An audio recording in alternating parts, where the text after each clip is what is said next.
Төрөүний бичлэг маань байхгүй болсон болохоор төрөүний юуг жоохон тоймлоод ярьчих. Төрөүнд ямар юм үзлээ.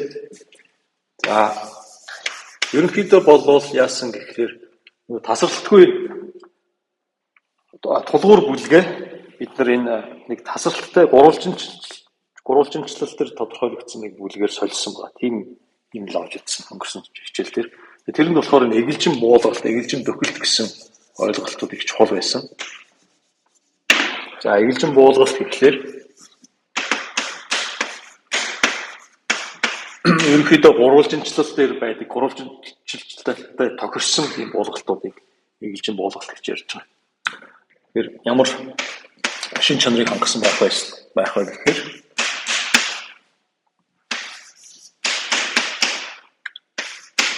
за тэгэхээр чинь энэ юу гэсэн үг гурвалжин элементүүдийг энэ гурвалжинчлалын элементүүдийг энэ чинь юу цогцлбор гэж байна тийм энэ цогцлборын элементүүдийг цогцлборын элементүүдэд буулгадаг тийм тэгээд энэ элемент болгон дээр нь болохоор шугам буюу афин буулгалт байдаг тийм юмуд хэлж байгаа эгэлжин буулгалт. За тэгээд энийг ашиглаад бид нэр эгэлжин дөхөлт гэсэн юм. За дөхөлт гэдэг нь болохоор дурын өвөгдсөн нэг тасралтгүй функцийг ийм шин чанартай эгэлжин буулгалтаар ойролцоолохыг хэлж байгаа тийм. За FG гэдэг хоёр. F нь болохоор өвөгдсөн функц, өвөгдсөн буулгалт, G нь болохоор n-ний ойролцоолох юм. Тэгэхээр G юуны төрөнд эгэлжин тэгээд дурын x-ийн хувьд Gx нь Fx-ийн савнд байдаг гэсэн тийм.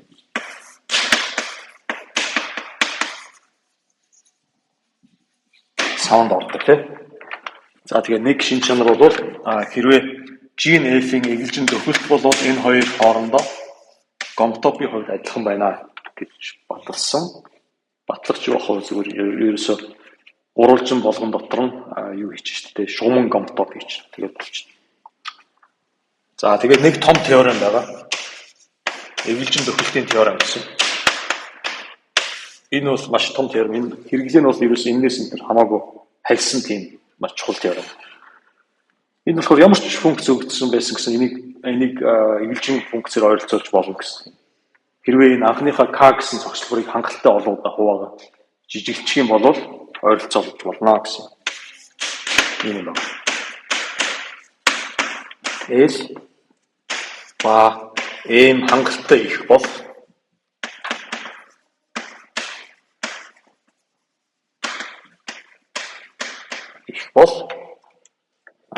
G гэсэн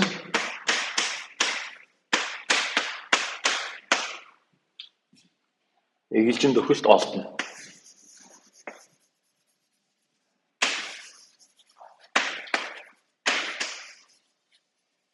Ерөөсөө энэ теоремоос болоод тэр тасралтгүй янз бүрийн юмыг тулгуур бүлгийг энэ тэдгээрийн гурвалжинчлалаар хийгдсэн тийм хувилбараар солих боломжтой болж байна. За тэгэхээр одоо тэр тулгуур бүлгээ одоо солихын тулд бид нар яах вэ гэхээр нөгөө замуудаа гэхлээр юм тийм ээ. Ирэмгэн зам. Одоо ерөнхийдөө эхлээд бол зам гэдэг нь ямар ч хамаагүй мөрий байж байгаа. Гогцоо гэхлээр ямар ч хамаагүй гогцоо байж байгаа. Энийг одоо зөвхөн ирэмгүүдэд бүтсэн тийм замаар солих тийм үү. Тэр ирэмгэн зам гэхлээр ийм ороонуудын дарааллыг хэлнэ. Энэ ороонууд нь болохоор манай K гэдэг нь зогсон өгөгдсөн байгаа гэж байна шүү дээ. Тэгэхээр ийм ороонуудын дараалал ямар дараалал байх вэ гэхлээр энэ нь ирмэг энэ дараалсан ямар альч дараалсан хоёр ороог авсан гэсэн энэ дотроос энэ хоёр ороон хооронд холбосон хэрчим нь манай цогцлборын ирмэг байдаг байх хэвээр тийм. Тэгэхээр хамаагүй алгасч энэ дээр бич болохгүй гэсэн тийм. Зөвхөн яг ирмэгүүдээс бүтсэн тийм зам байж. За тэгээд энэ ирэмгэн замуудын одоо нэг жирийн гогцоонуудын хооронд гомтоп гэж байдаг шиг одоо ирэмгэн гогцоонуудын хооронд бид нар тийм эквивалентийн харьцал тогтоох хэрэгтэй. Гомтопыг одоо гомтопын дуурайсан гэх юм уу эсвэл гомтопын сүүдэр гэх юм уу яг энэ гурвалжинчлалтай ертөнц дотор байдаг тэр сүүдэр нь юу яхав за айгүй амархан ерөөсөө ийм юм байна. Хоёр ороо зэрэг орсон байвал энийг нэг ороогоор сольж болно. Энэ зам дотор энэ бол хорн equivalent гэж үзнэ. Тэгээд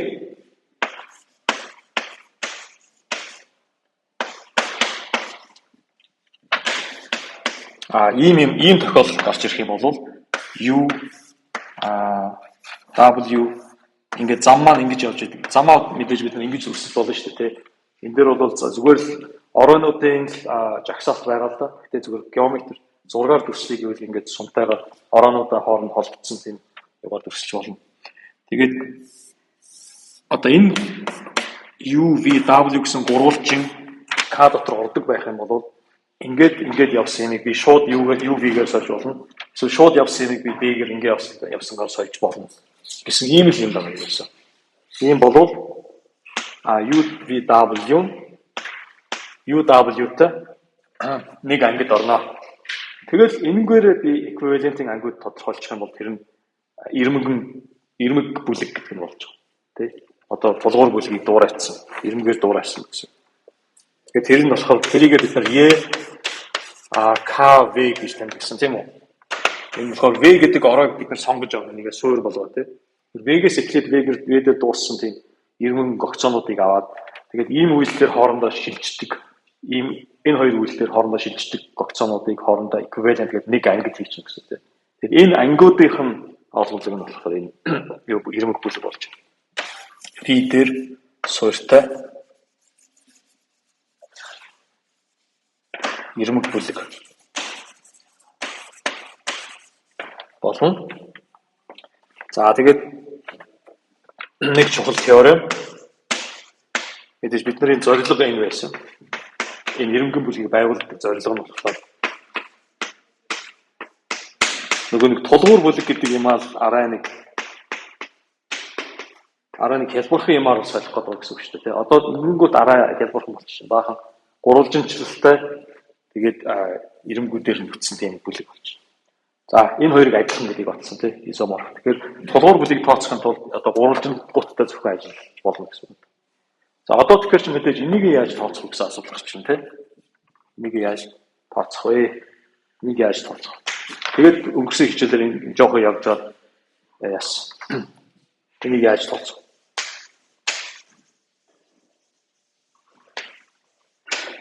Тэгэж бид нар эхлээд эндээс эхэлсэн шүү дээ. Энийг яаж тооцох вэ гэдэг хэлсэн. Гэсэн энийг одоо энэгээр солилцсон тийм. Мэдээж араа хялбархан яг яаж тооцох юм гэдэггүй байгаа. За тэгэхээр одоо санаа. Эхлээд хайдан жишээ авч үзээ. Санаа авч үзээ. Тэгээд энийг хөгжүүлээд хэлээ. Яах. За ийм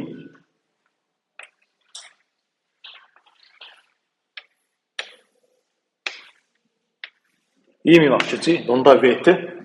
За энийг бид нар юу гэж хэлж болох вэ? Энэ бол энтэй адилхан байгаа шүү дээ. Хоёр тойрог хоорондоо нэг цэгээр холбогдсон тийм. Энтэй адилхан байгаа топологийн хувьд. Энийг бид нар юу гэж ярих вэ гэхээр S2S1-ийн баглаа гэж байна. Баглаа. Тэр S1-ийг S1-тэй энэ дээр нөгөө цэцгийн баглаа гэж үүдэг шүү дээ. Цэцэг яваад дундуур ингээд уйчдаг. Яг тэрэн шиг энийг нэгээр ингээд уйцсан гэсэн. Уяад нэг цэгээр ингээд холбогдсон.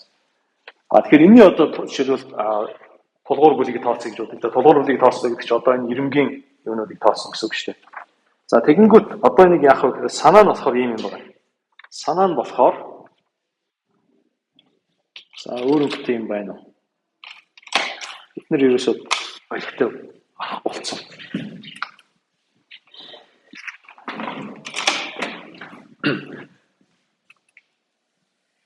Одоо жишээл энэ тийм үү? Энэ V-тэй шууд холбогдсон байгаа ирмэгүүд байна шүү дээ.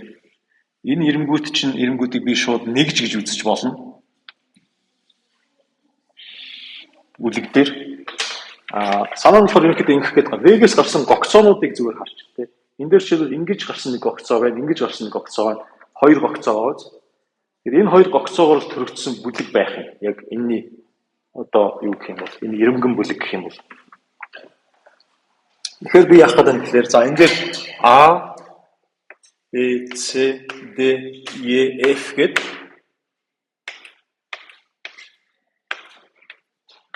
Энэ ирэмгүүдийг нь би ирэмгүүд нь нэр өгч.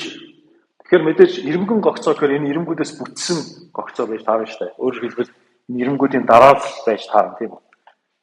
Тэгэхээр дээрэс нь одоо яах вэ гэхээр энэ B-тэй шууд холбогдсон энэ ирэмгүүдээ би 1 гэж үзэх гэж байна. C тэнцүү, D тэнцүү, F тэнцүү 1 гэдэг.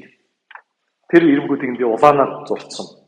Тэгэхээр эдгээр өөрөөр хэлбэл яаж юм гэхээр ингэж төсөөл. Одоо энэ ирэмгч нь ерөөсө тэр чигээр энэ эрзэнээр хийгдсэн ирэмг байсан гэж бодлоо. Тэнгүүл шууд энэ ирэмг тэр чигээр нь татаад энэ V рүү аваачаад ингээд хийцэн бүгдийг.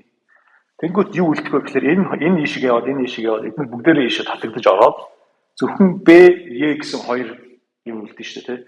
Тэгээ B2 гэдэг нь болохоор энэ дээрээс гарсан юм хоёр юу болоод үлдчихэж байгаа. Хоёр гогцоо болоод. Тэгэхээр B2 нь зөвхөн энэ дээр амьд үлдэх гэсэн үг тийм. Тэгэхээр одоо би энэ чөлөөт юу ирмэг бүлгийг яаж бичих гээд байна вэ гэхээр B2-оор төрөгдсөн ийм чөлөөт бүлэг. За чөлөөт бүлэг гэдэг нь юу? B2-оор төрөгдсөн чөлөөт бүлэг гэхээр энэний элементүүд нь ямар юмнууд байх вэ гэхээр ерөөсөө B-ийн зэргүүд жишээлбэл B E квадрат B-ийн хасах 2 E B-ийн 3 ч гэдэг юм уу. Иймэрхүү хэлбэрийн элементүүд байна гэсэн. Энэ бүлгийн элементүүд. Ямар ч B2-ын ямар ч зэргүүд байж болно. Тэгээд тэр зэргүүд нь ямар ч дараалалаар хоорондоо үржигдсэн байна. Эднийг мэдээж үржүүр гэж ярьж шүү дээ. Энэ хоёр хоорондоо ямар ч юу EB2 хоорондоо ямар ч харьцаа байхгүй учраас энийг хялбарчлах тийм юм ерөөсөө баг. Хялбарчиж болохгүй. Энэ чигээрээ л ингэ байж. Энэ ингээд одоо энэ бүлгийн нэг элемент болно гэсэн. Мэдээж энэ дотор жишээлбэл ийм байсан бол мэдээж хялбарчиж болно тийм үү. BE квадрат E-ийн хасах 3, B-ийн 6, B-ийн 10 гэснэ. E гэсэн. Ийм байвал энэ B-нүүд чинь мэдээж хоорондоо хялбарчлагдаад жишээлбэл E-ийн хасах 1, B-ийн 16, E гэсэн элемент болно. Тэрнээс энэс цаашаа ерөөсөө явахгүй. Зөвхөн B-ийн цуд нэг дор орсон B-ийнүүдийг хооронд нь хялбарчлана. Өөр юмыг бол хялбарчлахгүй. Энэ одоо энэ B-ийг төрөгдсөн чөлөөт бүлэг гэх чинь тодорхойлсон юм уу? Тэгээ энийг өөрөөр яаж бичиж болох вэ гэхээр ингэж бичиж. Z эндээ одтой. Тэгээ од ч болохоор энэс ялгаатай шүү. Энэ болохоор чинь юу вэ? Зөв Декартийн үржүүр шүү дээ. Энэ бол чөлөөт үржүүр гэж ярив. Тэгэхээр энэ чөлөөт үржүүр болвол тухайлбал айблын биш байна, тийм үү?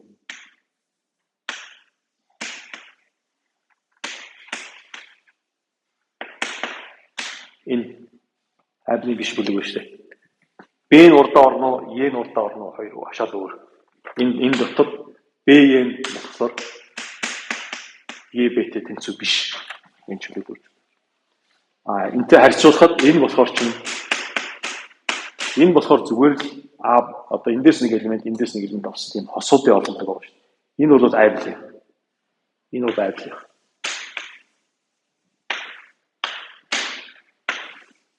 Зүгээр харьцуулах юм бол энэний зүгээр нэг элемент гэвэл жишээлбэл иймэрхүү юм байна тийм үү. За Z-ээс нэгийг авлаа. Эндээс хоёрыг авлаа.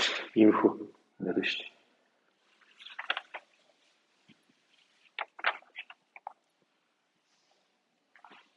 За тэгэхээр чин одоо энэ юу болох гэхээр энийг ингэж бичих болно гэсэн үг. P1 S1 S1 2 S1-ийн баглааных нь юу нь болохоор Z2-ын чөлөөт үржүүр байна. Энэ хоёрын хооронд. За одоо жоохон сонирхолтой жишээнүүд, арай жоохон том жишээнүүд авч үзье. За хамгийн эхлээд зүгээр юугаа авъя? Торус авъя.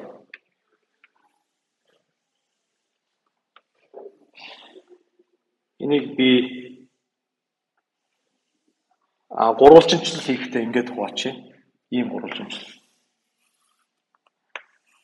байгаа. За тэгээд А, Б гээд энэ хоёр хоорондоо энэ хоёр чинь нэг юунууд шүү дээ.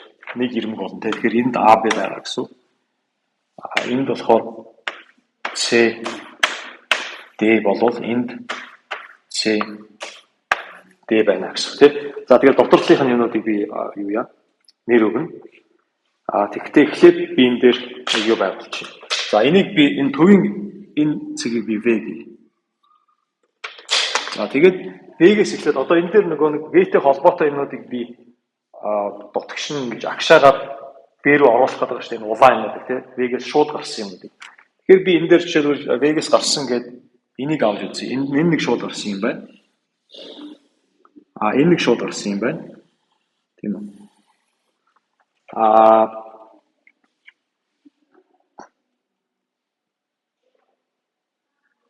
За би өөрөөр яг ингэж явж болно. Ингэж явах юм бол яг юу болох вэ? Ингэж явчих юм бол энэ дөрвөн цэг чинь дөрвөлээ нэг цэг байгаа шүү дээ тийм үү? Дөрвөн булангийн цэгүүд маань яг тоор дээр очихоор энэ чинь цэгийн эхлэл бол энэ цэгийн эхлэл энэ хоёр адилхан гэсэн үг. Тэнгүүд энэ А-гийн эхлэл энэ А-гийн эхлэл энэ хоёр адилхан гэсэн үг тийм. Тэгэхээр эдгээр бүгдээрээ нэг цэгүүд баггүй юу? Энэ дөрвөн булангийн цэгүүд маань.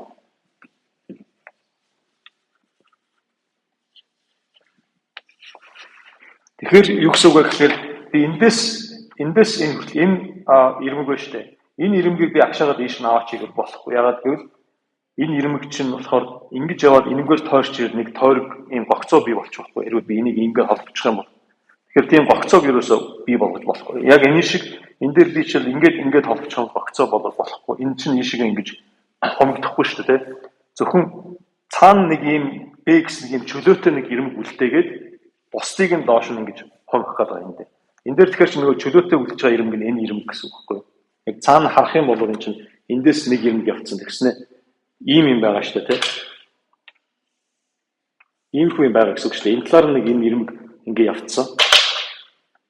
Ингэ явцсан.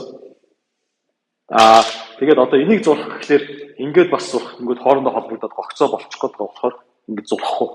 Энд нь чөлөөтэй нэг ирмэг үлдээх хэрэгтэй. Тэгэхээр тэр чөлөөтэй нь энэ болж байгаа. Одоо энэ бүлэг дээр энэ BE гэж чөлөөтэй үлдэж байгаа шүү дээ. Энэ шиг юм үлдэнэ гэсэн. За тэгээд яг хөөхлөөр би бүх эндээс гараад бүх ороонууд дээр очив. За юу ийм ногоон ийм улаан юмар яваад. Тэгэхээр энэ хоёр чинь бас нэг цэг байгаа шүү дээ. Энэ хоёр нэг цэг. Тэгэхээр эндээс ийшгээ юм зурхгүй гэсэн. Эндээс ийшээ зурхгүй. Энэ хоёр нэг цэг байгаа. Тэгэхээр одоо ерөөс энэ хоёр цэг рүү очих хэрэгтэй болж байна. Аль нэг рүү. Тэгэхээр би доошоо очив. Доошоо би юугаар очих вэ гэхээр за ингээд очиж. Бид нэг мод гэж ярьсан шүү дээ. Тэгэхээр хамгийн эхлээд V-гээс гарсан бүх орой дээр хүрсэн тийм ирмгүүдийн цуглуулгыг олох байхгүй. Модыг олно. Мод гэхээр юу гэсэн үг гэхээр гогцоо ороогүй байх хэрэгтэй. Гогцоо байхгүй эгэл холбоостой. Тэгэхээр энэ дээр болохоор энэ гурваар бүтсэн энэ мод байна шүү дээ. Энд болохоор тэр шаардлыг хангаж байгаа. Бүх юм дээр бүх орой дээр очсон байгаа. Энэ хоёр ороо адилхан шүү дээ. Энэ хоёр ороо бас адилхан. Тэгэхээр энэ дээр очсон байна. Энэ дөрөв ч нь адилхан тий. Тэгэхээр энэ нийтдээ ерөнхийдөө байгаа дөрөв ороо байгаа юм шүү дээ.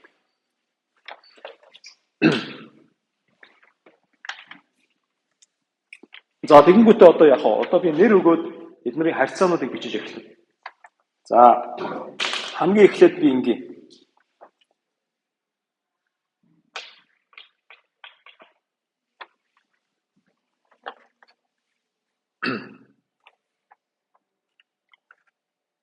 E F G H I ингээд тэмдэглэчих. За эдгээр M3 дээр би нэр өгөөгүй. Ягаад гэвэл эн чинь за F-т ч гэсэн нэр өгөх шаардлагагүй байсан юм тийм үү? Би энэ дээр F энэ голын энэ дээр энийг F гэж энийг тий энийг энэ улаанаар тэмдэгслүүд нь болохоор дандаа нэг болох учраас би нэр өгөхгүй эднэрт. Нэг болоод энэ сүүлийн бүлгийг ингээд бичихэд энэ тэр A, C, D, F гэсэн юм бичигдэхгүй. B гэсэн чөлөөтэй ирмгүүд нь бичигдтэй. Тэгэхээр эдгээр чөлөөтэй биш ирмгүүд учраас би хайчиж байгаа. За тэнгуүтээ яах вэ гэхээр одоо ингээд харьцаануудаа бичиж эхэлнэ. Харьцаанууд гэдэг нь болохоор энэ нэг дүрэн байгаа ш. Энэ дүрэн байгаа тийм. Энэ дүрмээ бичнэ гэсэн үг. Өөр жишээлбэл энэ А дээр энэ хоёрыг энэ гурвалжин чинь тэр чигээр юунд орж байгаа шүү дээ. Нөгөө гадрууд маань орж байгаа шүү дээ. Тэгэхээр чин А дээр энийг нэмэхэд энэ гарах хэрэгтэй гэсэн үг. Энд болохоор дотор энэ гурвалжин чинь орохгүй. 2-1 2S1 байсан шүү дээ. Дотор тал гэж байхгүй. Тэгэхээр энэ B-г шууд ийшээ би яаж чадахгүй байсан гэсэн үг тийм. Хөрвүүлж чадахгүй. Тэгэхээр энэ А гэдэг чинь болохоор энэ хоёрын нийлбэртэй адилхан байх учраас А нь шууд 1 гэдэг нь гарч байгаа. Тэрийг харж байна уу? Тэ? Энэ F бас шууд 1 болж байгаа. F бас шууд 1 болно. 2 гурвалж ийм хоёр тал нь нэгж болчих юм бол гурав дахь тал нь мэдээж нэгж байхгүй болохгүй. Тэ? Энэ хоёрын нийлбэр чинь энэ F байх хэрэгтэй шүү дээ. Тийм үү? Тэр дүрмээр энэ F гэдэг уулж нь өөрөө юунд орсон болох. Тэгэхээр тэр юмнуудыг би одоо арга өөрөөр синхрон тэмдэглэх юм уу? Синхрон тэмдэглэж шүү. Эднэр болохоор юунууд энэ хоёр. Эднэр болохоор сүүл 1 болсон юм тий. Эднэр за тэгэхээр эднэр бол яалтчгүй F2 бол манай бүлгийн юмд орохгүй гэсэн. За одоо дараагийн юу тавья те. Энэ хоёрыг тооцсон. Одоо энийг тооцъё те. Энийг тооцох юм бол яаж вэ? B дээр C-г нэмэхэд за BC хоёрын үржүүр нь 1 гэж гарч байна тийм үү? BC тэнцүү 1. За одоо энийг бичиж. Энийг бичвэл яах вэ? За энэ E-г би доошоо чиглэсэн. Энд дэр жоохон чиглэл өгч. E-г доошоо чиглэсэн. Эднэр нь болохоор андаа ийш чиглэсэн. Энд дэр чинь юу гэсэн үг? CE-гийн үржүүр нь 1 гэсэн үг тийм. CE тэнцүү 1. За одоо энэ тал болчихлоо. Одоо энэ талын 4 гурвалжингийн харьцаа бич. D энэ ч А юу? D А нь G гэсэн үг. G гэж гарч байна. Тэгээд E A шин G гэж гарч байна. Энэ гурвалжинг харуул A ш B нь A гэж гарч байна тийм. Тэгээд энэ хоёр хоорондоо тэнцүү гэж гарч байна. Энэ нэгж учраас тий I тэнцүү D гэж гарч байна. I тэнцүү D. За тэгэхээр одоо эднээс энэ харьцаануудыг харж байгаа аль нэг жинхнээсээ чөлөөтэй байна гэдгийг бид нар одоо олно гэсэн үг тий. Баахан харьцаанууд байна гэхээр зарим нь ерөөсөй байхгүй болно гэсэн үг шүү дээ. Тэгэхээр чин за AF2 ямар ч байсан байхгүй. Тэгэхээр энэ A байхгүй. D G-тэй тэнцүү болчих чинь тийм үү? Эндээс би D тэнцүү G гэсэн үг. За BC2 хоорондоо уруу, CE2 хоорондоо уруу гэхээр энэ BC2-ын аль нэгийг нь авна, CE2-ын аль нэгийг нь авна гэсэн. Аль нэг нь хичүүлэлт нөгөөдгөөс хамаарцсан байна. За ID2 энэ хоёр тэнцүүхээр чинь аль нэгийг нь авна. За би D-г нь авчи. D-гийн нэг чөлөөт элемент гээд тэнгуү D-гийн чөлөөт гингүүт G-ийн D-гээс хамаарч шүү дээ. Тэгэхээр G-ийн D-гээр илэрхийлэгдчихэж байна. Тэгэхээр энд G ирнэ. Энд бас D ирнэ гэсэн үг. За би дахиад бичээд E A тэнцүү D, A B тэнцүү D болцсон байна. За тэгэнгүүт одоо би эндээс ингэж болох юм байна тийм ээ. B нөгөгдсөн бол C нөгөд олдож штэ энэ тэгшлээс. Тэгэхээр чинь би B D E хоёрыг хоёр л байж ивэл энэ тэгшлийг би хайч мартчих болно гэсэн тийм. Тэгэхээр E H тэгэхээр ерөөсөө ингэ E ерөөсөө C өгдсөн байхад B хоёр ч ойлгомжтой болох юм шиг эндээс ганцхан C нь өгдсөн байна. Тэгэхээр би ганцхан C-гээр явъя гэж бодъё л да. Ганцхан C-гээр тийм. Тэгэхээр чин энэ жоохон хамгийн хурдан арга биш үгүй магадгүй. За ингэ явъя. Уул нь B-г бол уруу гэсэн юм гарч ирэхгүй баймаар юм шиг санагдаж байна. CD 2 байх хангалттай юм тий.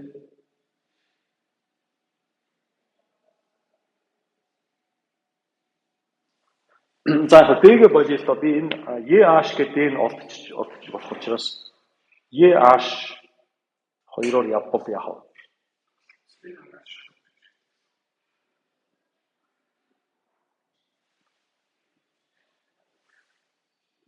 EH юм уу HB 2-оор явъя.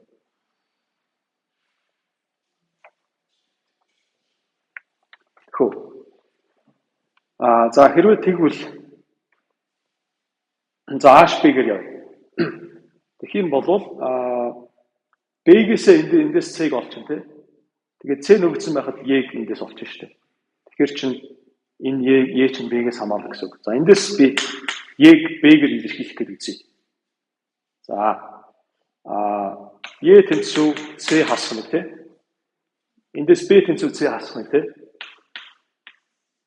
Тэгэхээр чинь Y B2 тэнцүү гэсэн үг. Тэгэхээр энэ дээр ерөөсөө ийм л юм болж байна. H B тэнцүү B H гэсэн ийм харьцаа гарч иж байна. Тэгээд өөр юм байхгүй. B H хоёр нь болохоор хоорондоо хамаарна. B H хоёр л өгдсөн байхад бус нь бүгд эндээс тодорхой. Тийм үү? Харсан. Тэгэхээр манай бүлэг маань болохоор юу болчих вэ гэхээр юу болов? H B H хоёроор төрөгдсөн. Гэхдээ ийм харьцааг хангадаг тийм хоёр элементээр төрөгдсөн гэсэн. Тэгэхээр юу гэсэн үг вэ? Энэ юу вэ? Айблим гэж хоёр элементээр төрөгдсөн. Тэгээд айблим гэдэг шаардлага тавьчихлаа шүү. Тэгэхээр өөрөөр хэлбэл баахан иймэрхүү юмнуудыг бид нар түрүүд энэ чөлөөт бүлэг дээр бол хялбарчилж болохгүй байсан шүү дээ. Одоо тэгэхээр чинь ийм нэг дүрм нэмэгдсэн гэсэн үг байхгүй. Ийм гарангууд жишээлбэл энэ ийм хоёр юм байвал би B-гийн шууд ингээд сольж болно гэсэн үг. Байрын сольж болно. Тэгэхээр өөрөөр хэлбэл бүх B-гийн нэг газар хамгийн ихэнд нь ч юм уу те бүх A-шиг нэг газар тавиад тэгээд тэдний зөвхөн зэргүүдийн бичээд тэнгууд энэний элемент бүрэн тодорхойлно гэсэн. Тэгэхээр энэ бүлэг ямар бүлэг вэ? Z-ийг үржих нь Z. Тийм бод. Мэдээж бид нар энэ чинь тоор ус шүү дээ, тийм. Тоорын бүлгийг юм гэж бид нар мэдчихэж байгаа шүү. Тэгэхээр энэ юунаас саяын тооцоомос ингэж гарч ирж байна. За одоо өөр юм тооцож үзье.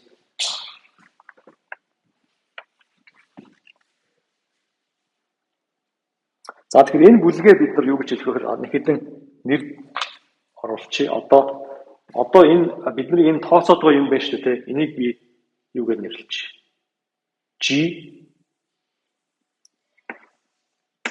K T гэж юм. Энэ T гэдэг нь болохоор энэ улааныг хэлж байгаа. Энэ улаан мод. Одоо V-гээс эхлээд ингээд бүх орой руу хүрсэн тийм эренгүүдийн замыг авцсан байна. Тэрийг би T гэдэг. Мод гэдэг нь болохоор хогцоо байхгүй гэсэн тийм. Тэгэхээр эндээс хамаарсан нэг юм тодорхойлцсон байна тийм. Одоо та нар энийг GK-г яаж байгуулах вэ? Дүрмийг нь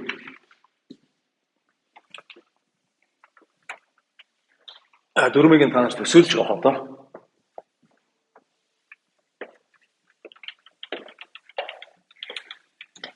Хэд хэдэн жишээ аваад үзэхлээр ойлгомжтой болно.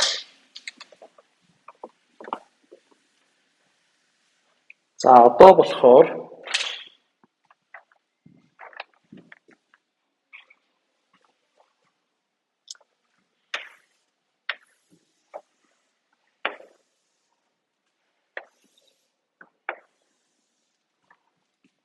за ийм юм авъя. За А Б нэндээ тэгснэ А Б гэд С Д гэд С Д гэд энэ юу?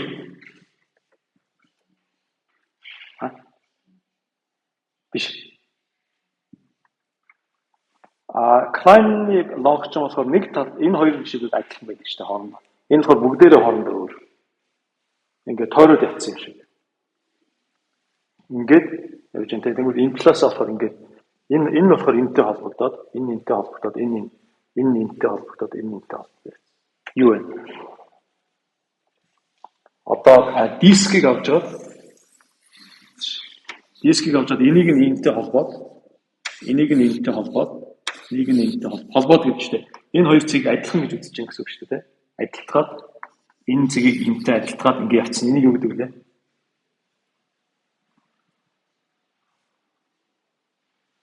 Одоо ийм бас өөрөөр бас ингэж зурдаг штэ. Ийм хагас бөмбөлөг аваад тэгээд энэ дээр нь байгаа юмыг хооронд холбоцсон. Проектив хавтгай. Өөрөөр хэлбэл энэ чинь окторгууд байгаа төвийг координатын төвийг дайрсан бүх шулуунуудын олонд. Тийм бүх шулуунуудын огторгоо. За одоо энийгээ гурвуулж имжлэе.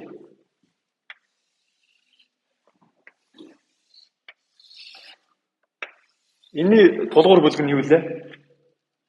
Санаж байна уу? Санахгүй байна. За одоо тэгэхээр нөгөө Т-г эхлээд модоо байгуулъя. Төрүүлэгч модоо байгуул. За голоос эхлээд тэрийг жоохон дагас хийгээд төстөө байгуулахад үзье гэвэл. За одоо ингэвэл дөрвөн булангийн цэгүүд маань ямар цэгүүд вэ? Энэ хоёр цэг адилхан байна тий. Тэгээд энэ хоёр цэг адилхан байна уу? Тэрнээс дөрвөлээ хоорондоо адилхан биш. Хоёр цэг байна гэсэн дөрвөн буланд. Тэгээд мэдээж эдгээр адилхан. За би энийг тэн дээр яасан хажууд ч явсан байна уу? Ингэж явсан байна.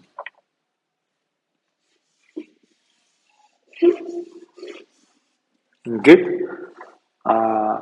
одоо энэ болчлоо тий. Одоо тэгэхээр энэ хоёрын аль нэгийг авах хэрэгтэй? Энэ хоёрын аль нэгийг авах хэрэгтэй. Тэгэхээр би энэ рүү явъя. Энэ рүү явахдаа яах вэ? Ингээ явчих. Энэ рүү бас явах хэрэгтэй. За энэ рүү явахдаа болохоор яг ингэж явж болох юм тий. Эсвэл эндээс би шууд ингээ явчих болно эсвэл. За Т маань ингээ байгуулагдсан шиг. Т гэдэг мод төрүүлэгч мод бүх ороод дөр очсон байна. За одоо хэд нэр өгөөд харьцаануудаа бичнэ. За тэгэхээр тэрнээс өмнө би нэлээд олон юм ингээд хоорондоо гурвалжин үүсгэсэн байж та. Учир энэ ингээд гурвалжны хоёр тал болчихлоо шүү. Тэгэхээр гурвал тал нь нэгж байх нь тодорхой. Тэгэхээр тэрийг бид нэр ерөөсөө авч үзэх шаардлагагүй учраас эднийг нь бас сурчээ. Энэ нэгж байна. Энэ нэгж байна. Энд нэгж байна. Тэгээд А чинь энэ А бас энд А байгаа шүү. Тэгэхээр энэ нэгж гэсэн үг. Б болохоор чинь энэ Б чинь энэ Б-тэй адилхан юм чинь энийг бас улаанаар зурж болно. С нь болохоор энэ С чинь юу болцсон? Нэгж болцсон чинь энэ С бас нэгж гэсэн үг. За өөр юм байна уу? Өөр юм байхгүй юм тий. За одоо тэгэхээр үсгнүүд тийм олон үсэг бичих шаардлагагүй болж байна гэсэн үг. Энэ хоёр яачлаа шүү тий. Тэгэхээр энэ бас синхруулах юм. Ингээд синхруулчих. За өөр байхгүй нэ. Өөр гай юм шиг. За тэгэхээр одоо үсгнүүдээ E, F, G гурван үсэг оруулахад л одоо болчих чинь тий. За тэгэхээр чин D одоо ингээд чөлөөтэй юмнуудаа хараад тэднэр дээрээ яаш вэ? Гурвалжингуудынхаа харьцаануудыг бичнэ. Эднэр болцсон, энэ болцсон. Тэгэхээр 1 2 3 4 гурвалж үлдсэн байна. Эднэр дээрээ харьцаа бичнэ гэсэн үг. За одоо энэ дээр бичье. Тэгэхээр чин D тэнцүү E болно тий. Энийг бичвэл E дээр нэмэх нь EF тэнцүү 1 болно. Энийг бичвэл. Энд бичвэл яг хөө гэхээр F тэнцүү G болно. Энд бичвэл G тэнцүү D болно тий. G тэнцүү D. За одоо эндээс юу ерөөсөө E өгсөн байхад бүгд болчихж байна тий. Тийм учраас E нь D-тэй тэнцүү, D нь G-тэй, G нь F гэж чинь F тэнцүү E гэсэн үг шүү дээ. Өөрөөр хэлбэл E квадрат тэнцүү 1 гэсэн харьцаа болчихж байна. Тэгэхээр E гэсэн ганцхан шиг чөлөөтэй юм. Тэгээд тэр нь өөрөө ийм харьцааг хангадаг. Тийм бүлэг байна гэсэн. Тэгэхээр G K тийм болохоор E квадрат тэнцүү 1 энэ юу? Ямар бүлэг? Z2. Z2. Бид нар энийг чинь нөгөө юу гэж гаргаж ирсэн үстэй. Тойрог юу аваад S2-ыг аваад тэнгуүтэй энэ D додыг нь адилтгаа тий. Z2-ын үйлчлэлээр эсрэг цэгүүдийг нь адилтгасан шүү дээ.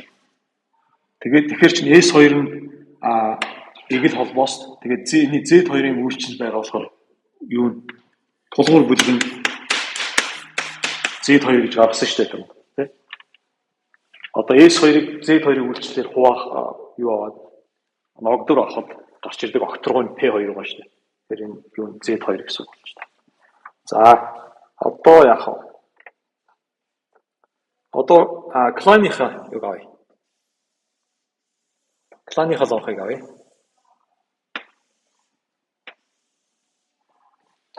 За кланы лонх гэхээр ийм болно гэсэн үг. А Б С Д энэ хоёр нь параллел байгаа шүү дээ, тийм ээ. Кланы лонхон дээр. Эхлээд ингээд ийм цилиндр шиг юм бий болгож шүү дээ. Тэнгүүд хоёр талаа наахтаа тоороос өөрөөр наах гэсэн үг. Тэгээ ингэж наах гэсэн үг. А Б гэж энэ хоёр талаа наахтаа тэгж наах. За оруулчинчлая.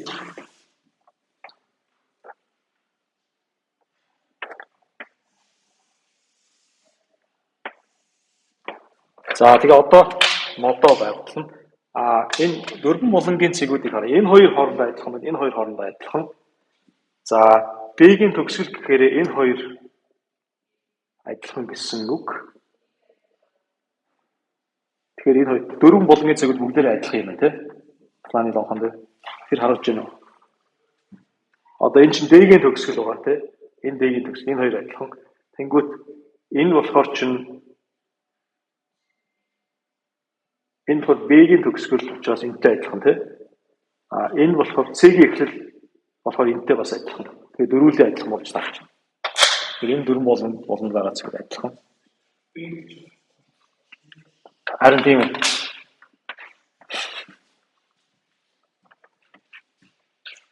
За одоо юугаар байна? Модоо тэгээ голоосоо эхлээд. За ямар ч үс ингэж зурчих. За энийг бас сурч. Ийшгээ явж болохгүй, ягаад гэвэл эн чинь аль хэдийн давагдсан байна. Тэгэхээр ингэж явна гэсэн үг. Хэрвээ явбал. Яг тэр шиг явж болох байсан байна л да. За ингэж болж байгаа тий. Бүгдэн дээр нь очсон. Энэ хоёр адилхан учраас энд очсон байгаа. Энд очсон. Дөрвөн болондоо очсон. Тэгээ иймэрхүү юм дээр бол нэг аль нэг нь сонгох нэг ялгаа байх байсан. Тэр би энийг сонгоцсон чинь тэр цэнхрээр аваачаад энэ тэртээ тэргүй нэгж болчихсон байгаа шүү дээ. Тэгэхээр энэ бол тэртээ тэргүй нэгж болно одоо. Энэ бас нэгж болно. За тэгээд А нэгж болцсон учраас энд нэгжтэй байгаа. Нэгжтэй байна гэсэн үг. За өөр юм юу байна? Өөр юм байхгүй юм шиг байна. За одоо юунуудаа бичнэ. За нэгнүүд өгөх нь байна.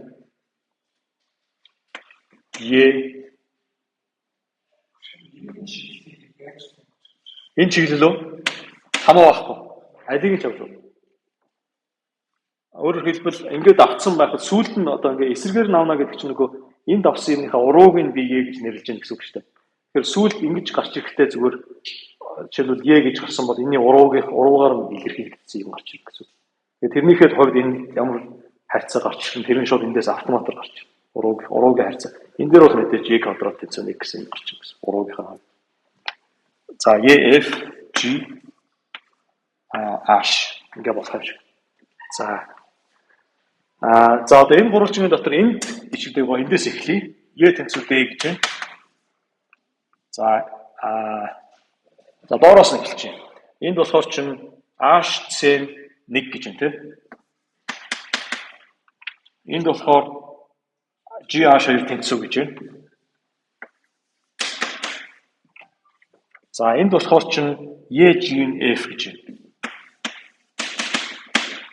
За энэ дээр болохоор BC-F гэж байна тийм. Тэнцвэр BC. За одоо эднэртэйгээ ажиллана. За GH-ын тэнцвэр гэхээр чинь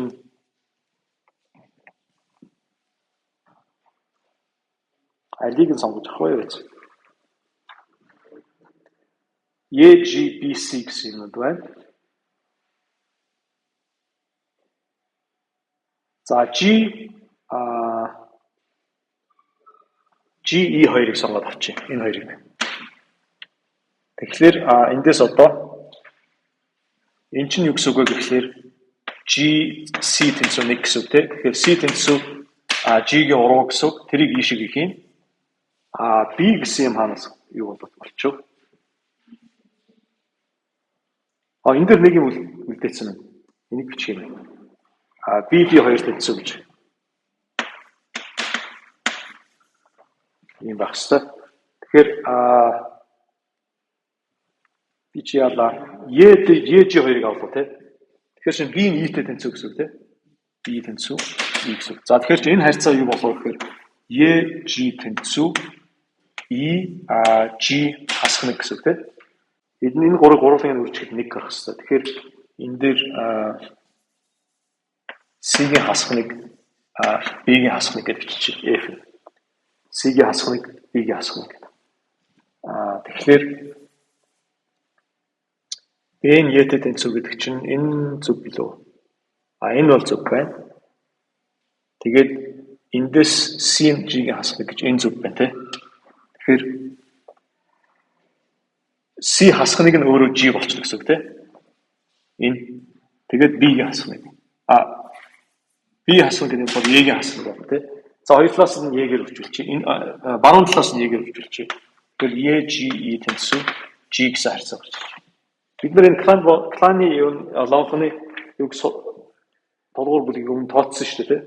Бараг 2 удаач тооцсон байж магадгүй. Тэгэхээр энэ дээр юу гарч ирнэ гэхээр G кт тэнцүү EG-гээр төрөгдсөн. Тэгээд ийм харьцаатай. Ийм.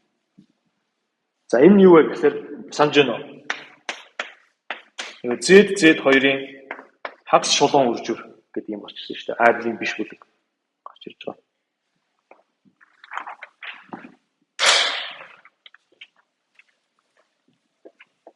За хамгийн сүүл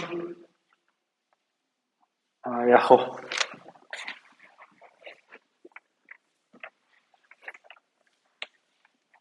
нэг юмыг бодъё.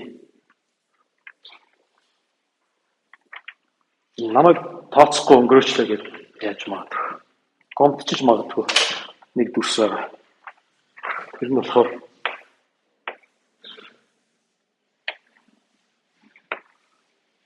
арай жижигхэн зурчуу.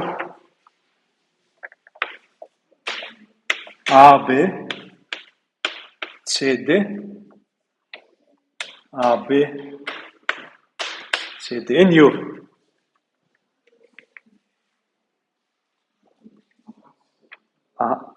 S2. Хуушур шиг байгаа зү. Ингээ нуглангуудаа ирэмгээр нь жимгдсэн. Ингээ нуглаад тий. Тэгэхээр юу байна? S2 байна тий. S2 шүү дээ. Зүгээр ингээ нугалцсан байгаа зү. Харж байна уу? Энэ сигналаараа нуглаад тэгээд ирэмгийг нь бооцсон байгаа зү тий. Ирэмгийг ингээ жимгдсэн байгаа зү. За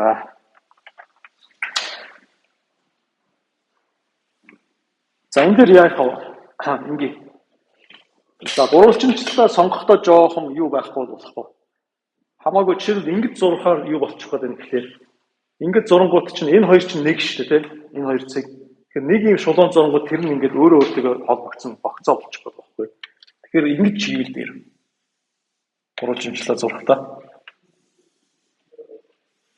Ийм юм. За тэгээд одоо яах вэ? Нөгөө модоо зуръя. За энэ хоёр хоорондоо нэг адилхан нэг цэг байж байгаа. Энэ хоёр болохоор ч өөр цэг байгаа юм. Одоо энэ тохиолдолд болохоор энэ хоёр өөр. Тэгэхээр энэ хоёр дээр очих хэрэгтэй гэсэн үг. Тэгэхээр би тийшээ яаж очих вэ гэхлээр за ингэж очиж доо. Хамгийн амарханаар нь шууд шулуунаар яваад очиж. За дараа нь болохоор ийшээгээ мэдээж очино.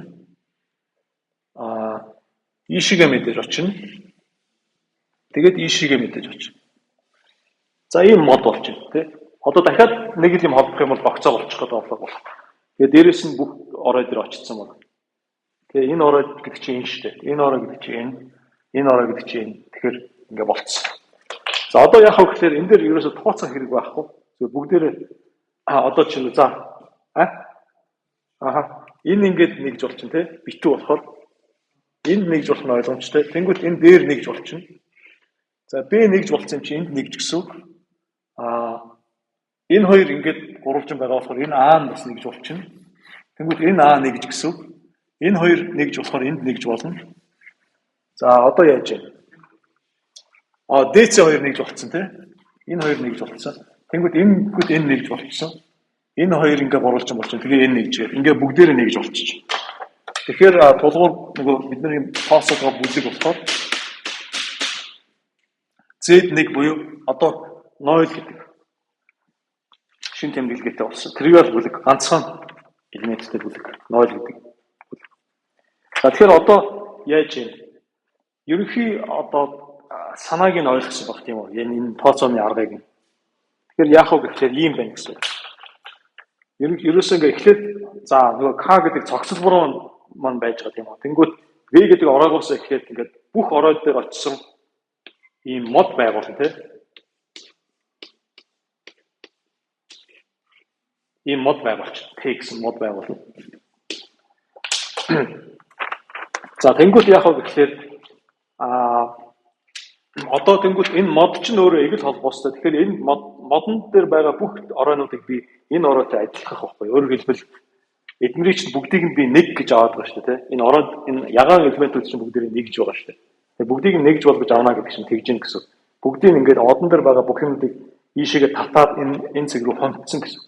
За энэ цэг рүү хомдчихгууд одоо яах вэ гэхээр одоо нөгөө бусад үлдсэн ирмэгүүд нь болохоор энэ модны хоёр ороог холбосон тийм ирмэгүүд байгаа шүү дээ. Жишээлбэл ийм ирмэг байна, ийм ирмэг байна, ийм ирмэг байна, тийм ээ. Ийм ирмэг байна гэх мэтчлэн ийм хүн байгаа тийм. Тэнгүүт энэ модон дээр одоо энэ мод чинь бүх орой дээр хүрж байгаа шүү дээ. Манай бидний тийм манай цогцлборын бүх орой дээр аль ч оройд энэ мод хүрж байгаа. Тэгэхээр чинь аль ч хоёр оройн хооронд байгаа ирмэг нь болохоор ингээд энэ V гэсэн оройроо бүгдийг нь татаад ирэнгүүт юу болох вэ гэхээр ерөөсөө бүгдээрээ гогцоонууд гэсэн үг байхгүй энэ шар юмуд чинь. Бүгдээр яг энэ V дээр V-гээс гараад V дээр очсон гогцоонууд гэсэн үг. Тэгэхээр энэ гогцоонуудаар манай бүлэг маань төрөгдөн гэсэн үг тийм. Төрөгдөн.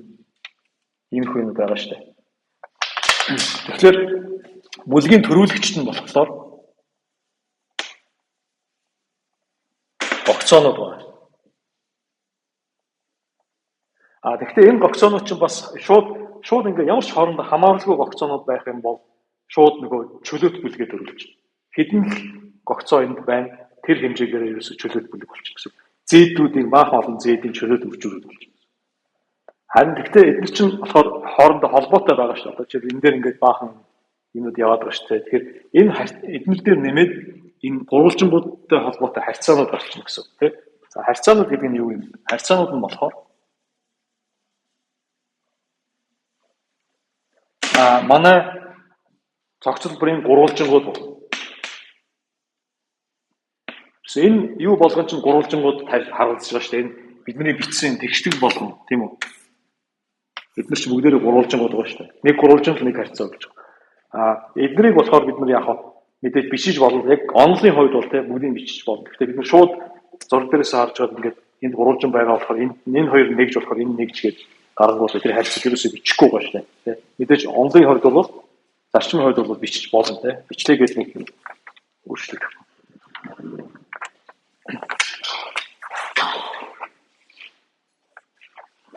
За тэгэхээр одоо энийг жоохон одоо цэгцлээд бичиж. За энийг байгуулахын тулд хамгийн эхлээд K-г төрүүлэгч буюу максимал мод байгуулна T гэсэн. За энэ нь юу юм бэ гэхээр ямар шин чанарыг хангаждаг юм байх вэ гэхээр за юуны өмнө K-гийн дид цогцлбор байна тий. K-гийн ирмэгүүдээс бүтсэн ирмэгүүд болон уройнуудаас бүтсэн тийм юм байна гэсэн. Хэмжээс нь 1 байна. Мод гэхээр чинь яг юм арга хэсэг юм байна шүү дээ. Юу мó тэр гурвалжингууд нэтер бол байх агуулж болохгүй зөвхөн ирмэгүүдийг л авах. Ирмэгүүд болон оройнуудыг авах. За тэгээд замын холбоос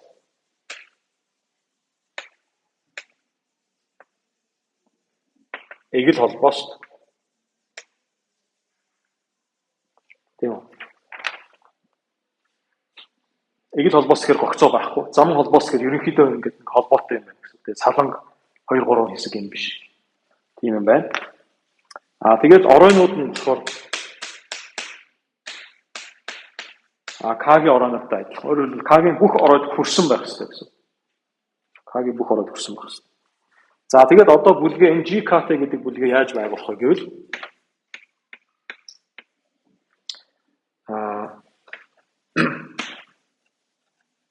за VJ VK гэсэн K-гийн 2 орой байлаа гэж үү те. За хоёр ороо тэгээд энэ хоёрыг холбосон ирмэг байдаг гэж бодъё л да. Ингээд ирмэгтэй. За K-гийн ирмэг бүрт G, JK гэсэн үсэг харгалзуул.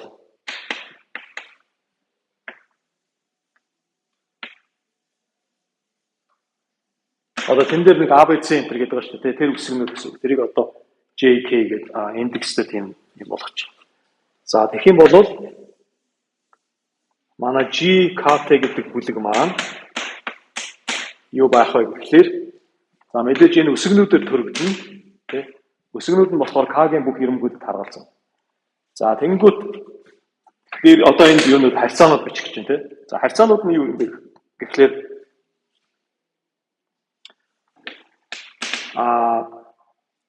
VIJ энэ нь нөгөө модонд байдаг болол модны ирмэгнүүдийг бүгдийг нэг гэж аавна шүү дээ. GIJ тэнцүү нэг тийм ээ.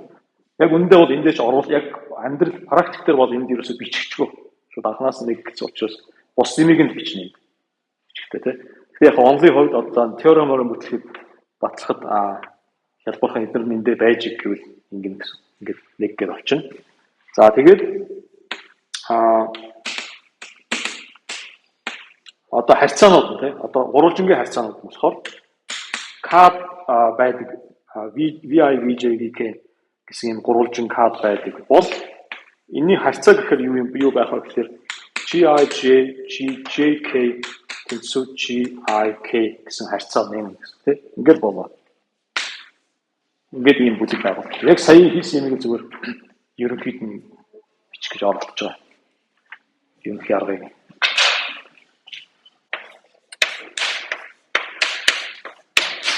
Ингэж байгуулсан бүлэг маань ирмэг бүлэгтэй изоморф байна. Тийм мэдээж ингэж байгуулах гэж бид нэг анханасаа зорьсон байна. За тэгээд цааш яг бүтнээр нь энийг энэ хоёр дахь хэсэг нь мэдээж бид нэг баталсан. Өнгөрсөн хичээл дээр. За баталгаа. За тэгэхээр ийм юм тодорхойлъё. За V гэсэн цэгээс нөгөө суур цэг маань байж байгаа. Суур цэгээс гараад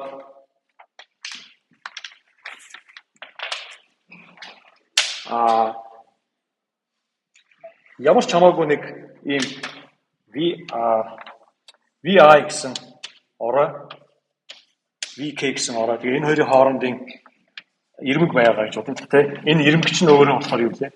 Ирмэг чинь өөрөө болохоор GIK гэсэн ирмэг байгаа шүү дээ. Тийм бол ямар ч оройд манай мод хүрж байгаа шүү дээ тийм ээ. Т мод маань хүрнэ шүү дээ. Тэгээд түүнээс гадна зөвхөн ганц замаар хүрнэ. Мод учраас гогцоо байхгүй. Тэгэхээр энэ рүү очиж байгаа тэр замыг нь би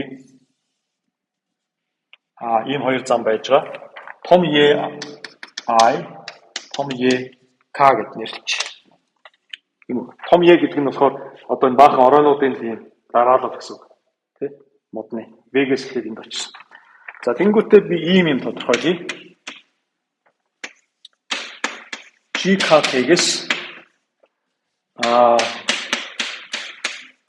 EKV гэсэн бүлэг рүү буулгасан буулгал.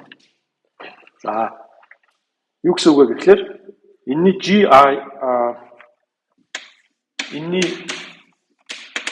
GIK гэсэн төрүүлэгч байна шүү дээ. Бүх төрүүлэгчдээр л бид энийг тодорхойлчвал дурын элемент дээр гарна шүү дээ. Яагаад гэвэл дурын элементийг эднэрийн үржүүр байдалтай бичиж болох учраас тэгээ эднэрийн үржүүр ч юм уу ургуунуудын үржүүр байдалтай бичиж болох учраас тэрийг ингээд бичиж байна гэсэн. За энэ нь юу вэ гэхээр ийм л юм. Ямар гогцоо вэ гэхээр эхлээд EI-аар ийшээ очиод тэгснэ BK дээр BI BK гэдэг EK-аар буцаагаад ирсэн гэсэн. Ийм гогцоог энэ ч одоо дан ирэмгүүдээс бүтсэн гогцоо шүү дээ. Ягаан юм чинь тий. Тэгэхээр энэ ирэмгүүдийг ингэж дагаж явж байгаа буцаад ирсэн. Тэр гогцоо энэ ирэмгэн гогцоо бол мэдээж энэний элемент байх нь ойлгомжтой тийм ээ.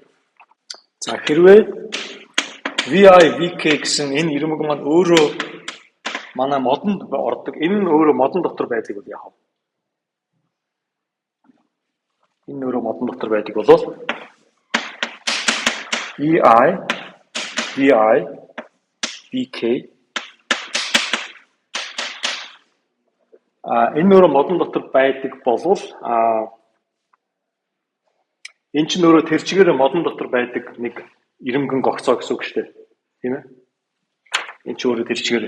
Тэгэхээр энэ чинь болохоор манай модны тулгуур бүлгийн элемент болно гэсэн үг. Тийм үү? Тэгэхээр юу гэсэн үг вэ? Мод чинь өөрөө эгэл холбоосон юм чинь ганцхан элемент байгаа шүү дээ. Тэгэхээр энэ маань энэ чинь тэр чигээр нэгж гэсэн үг.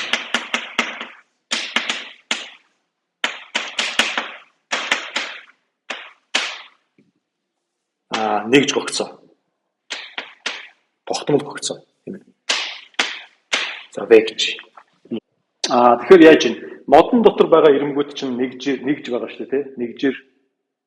Нэгжгээ тодорхойлогдсон байгаа шүү дээ. Тэгэхээр модон дотор байгаа тэр нэгж ирэмгүүдэд харгалзах үр дүр нь болохоор баруунгалт байгаа үр дүр болохоор нэгж байдаг гэсэн тий? Нэгж гогцоо гэж. Тэгэхээр нэгжийг ямар ч байсан нэгж рүү буулгаж байна, тийм үү? За одоо үржигрүүдийн тухай харъя. За энэ К дотор нэг юм гурвалжин байдаг гэж бодъё. Тэгэх юм бол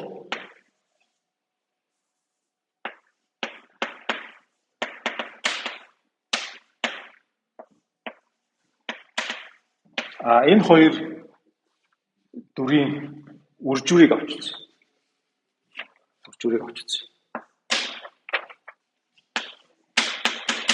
За тэгвэл тодорхойлт ёсоор яана гэсэн үг. VI, VJ хасах нэг EJ, VJ, VK, EK хасах нэг тий. Тэнцүү. Одоо эн чинь V дээр очоод тэгээ V-гээс гараад цаашаа явж байгаа шүү дээ. Тэгэхээр энд юу гэсэн үг вэ? VI, VJ энэ EJ-гээр V дээр очоод EJ-гээр буцаад ирж шүү дээ, тий.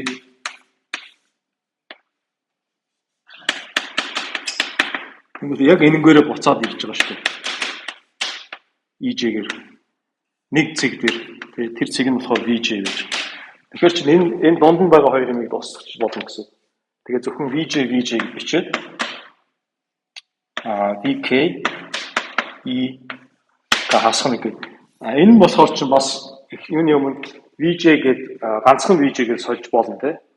Тэгээд одоо өөр яаж юм гэхээр VI гэж байгаа, VJ гэж байгаа, VK гэж байгаа тийм.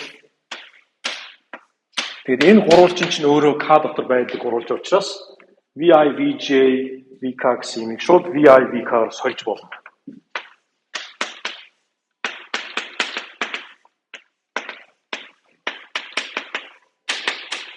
Тэгсэн чинь энэ нь болохоор юу вэ? VG IK тийм.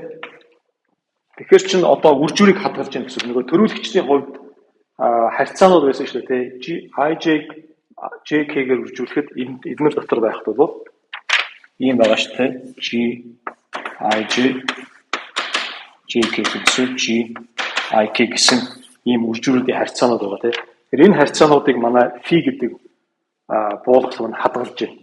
Тэр чинь юу гэсэн үг гэхээр яг энэ нөгөө гомоморфизм гэсэн тий. Бүлгийн өөрийг нь тодорхойлж байгаа тэр үндсэн харьцаануудыг нь хадгалж шин. Тэгэхээр энэ маань гомоморфизм болно. За одоо яг энэ хоёрыг изоморф гэж харуулах гэдэг учраас энэний урууг байгуулна гэсэн үг. За урууг нь яг гэхээр за θ гэдэг юм байгуул. Энэ болохоор KV-гээс GKT руу болгосон.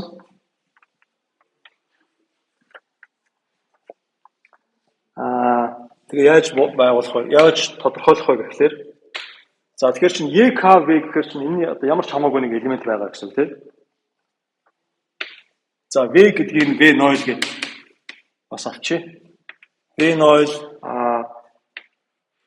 VI VJ гэсэн VK V0 гэсэн нэг ийм гогцоо байж байгаа шүү дээ тийм. Y-ийн элемент гэхээр. Тэр энэний дүр нь юу вэ гэхээр дүр нь нөгөө нэг үсгнүүдээр тодорхойлогдсон бүлгийн элемент байх хэрэгтэй шүү дээ. GIJ гэсэн үсгнүүдээр. Тэгэхээр юу энийг яах вэ гэхээр зүгээр л одоо нөгөө энэ хоёр чинь мэдээж нэг ирмэг болж байгаа. К-гийн ирмэг. Энэ хоёр чинь бас нэг ирмэг болж байгаа шүү дээ. Тэгэхээр тэр ирмэгнүүдэд хагалцах зүгээр үсгүүдээр нь аваачаад үсгүүдийг нэнд бичээд тэдний үржүүрийг яачин гэсэн. Тэгэхээр энэ үржүүрээр энэ үржүүрт буулгана гэсэн. Тэр ирмэгийг. За.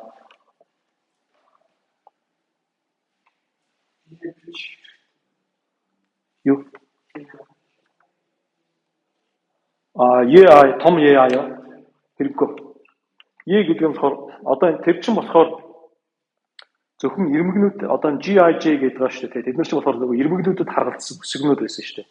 Тэгэхээр хаан чамаагүй нэг ирмэг байж байгаа болохоор тэрийг би гогцоо болгохын тулд тэр хоёр талыг нь V-тэй холбосон юм хэрэгтэй байсан шүү дээ. Зам тий. Тэр зам нь болохоор том E байхгүй юу? Нөгөө модон дотор байж байгаа зам. Энд болохоор зам нь угаасаа анханасаа өгөгдсөн байгаа шүү дээ. E-гийн элемент болохоор энэ гогцооч нь ерөөсөө V0-оос эхлээд яваад буцаад ирсэн бүх юм мэдэгдэж байгаа болохоор дунд нь тэгж нөхөх хэрэг байх болж шүү дээ. Тэгэл энэ ирмгүүдийг зүгээр жагсаагаад ингэ бишиж. За энэ гомоморфизм болно.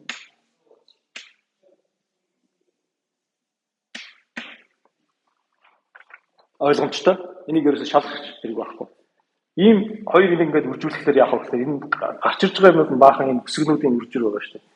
Тэгэхээр зүгээр нэг газар ирээд буцаад өөр нэг замаар яваад дахиад V0 дээр очсон тийм үржүүрийг одоо theta авч үзэх юм бол энэ талд нь юу гарах вэ гэхээр баахан бүсгнүүд гэснээр энэний араас залгадаад тэр ард талд нь байсан юмнуудын баахан бүсгнүүд гарна гэсэн. Тэ? Тэгэхээр энэ бүсгнүүдийг цуг бичиж болох учраас гомоморфизм болчихно. Гол нь одоо энэ юутай энэ фитэй яаж харилцаг үлчилсгүй гэдэг. Энийн уруу нь үгүй юу гэдгийг шалгах хэрэгтэй. Theta. За тэгэхээр энэ хоёрыгоо GIK гэсэн элемент дээр фигээр үйлчлээд гарч ирсэн замн дээр нь θ-гаар үйлчлээд үзье. Тэнцүү. За фигээр энэ дээр үйлчлэхээр чинь фигээр энэ ирмэгийн үсгэн дээр үйлчлэхээр юу болох вэ гэхээр EI, VI, VK, EK хасна гэсэн. Ийм юм болно. За одоо энэ дээр θ-гаар үйлчлэнэ гэдэг чинь юу гэсэн үг вэ? Энэ дээр θ-гаар үйлчлэнэ гэдэг чинь энэ ирмэгнүүдэд харгалзах үсгнүүдийг одоо бичнэ гэсэн үг тийм. Тэнцүү. За тэгэхээр энэ E дотор EI-д харгалзаж байгаа ирмэгүүд байгаа шүү дээ. Эдгээр ямар юунууд байна гэсэн үг. EI чинь бүгдээрээ модон дотор байгаа учраас нэг байна гэсэн. Баахан нэгүүд байна. Энэ болохоор ерөнхийдөө EI-д харгалзаж байгаа ирмэгүүд байна. Үрчин голд нь ганцхан GIK гэсэн нэг юм байж байна. Тэгснээр одоо энэ бас баахан нэгүүд харгалзсан байж байгаа.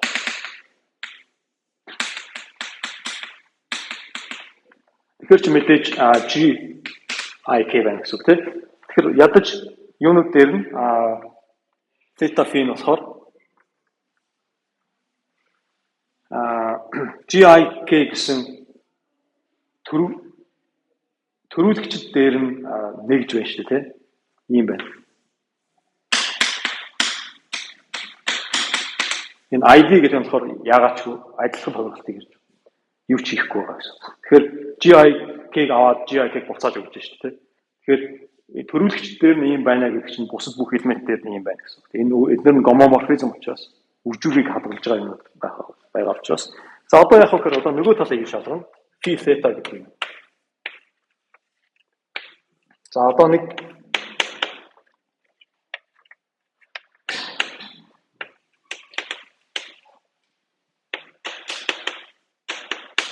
зөвхөн ийм хэлбэрийн элементүүд дээр шалгаж үзье.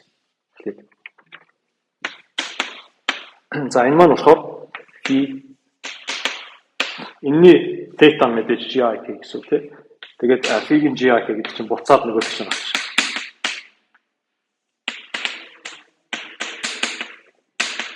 Ийм болно. За тэгээд одоо дурын ерөнхий юм байвал яах вэ гэхээр за одоо ийм юм байлаа гэж үү те. За энийг одоо би баахан иймэрхүү юмнуудыг үржүүлж задлчих бол. Өөрөөр хэлбэл одоо нөгөө Т гээд мод маань хаалууд хаа хүрж байгаа шүү дээ. Тэгэхээр чинь эднийг ямар ч хамаагүй нэг юм богцоо байдаг гэхэд нэг ирмэг яваад буцаж яваад дахиад ганц ирмэг яваад буцаж яваад байдаг. Баахан тийм юмуд задлчих болно гэсэн. Яг ийм хэлбэрийн богцоонууд тий. Тэгэхээр ингэн гэсэн. За E0 B0 VI асхныг VI DJ асхныг ингээд явж яснаа EK BK B0 мэдээж E0 гэдэг нь бол ерөөсө ганцхан ирмэгт биш юу ч биш шүү дээ. Энэ бичих хэрэг байхгүй. Гэтэ яг нэг хэвэнд оруулахын тулд E0 гэж бичиж байна. E0 гэж яг тэр зэг дээр л байж байгаа тийм юу ч байхгүй байна. Ерөөсө хөдлөхгүй гэсэн. Ингээд бичиж байгаа. Тэнгүүт чинь яг үгээр одоо энэ дээр би филетагаар үйлчлээ гэж төсөөлөе л доо. Энэ юм дээр. Тэнгүүт филета чинь өөрөө хоёр гомоморфизм үржүүр учраас үржүүрийг хаддаг юм. Тэгэхээр эднэр дээр тус туслан үйлчлэн гэсэн. Тус туслан үйлчлэнгүүд яг ийм нэгж нь гараад өөрчлөхгүй тий хэвээрээ гараад ирнэ. Тэнгүүт буцаагаад энэ өөрөө гарна гэсэн. Тэгэхээр филета маань өөрөө нэгж гэсэн. Адилтгал хоёр болж байгаа гэж ярьж байна тий. Тэгэхээр өөрөөр хэлбэл үржигдхэн бүр дээр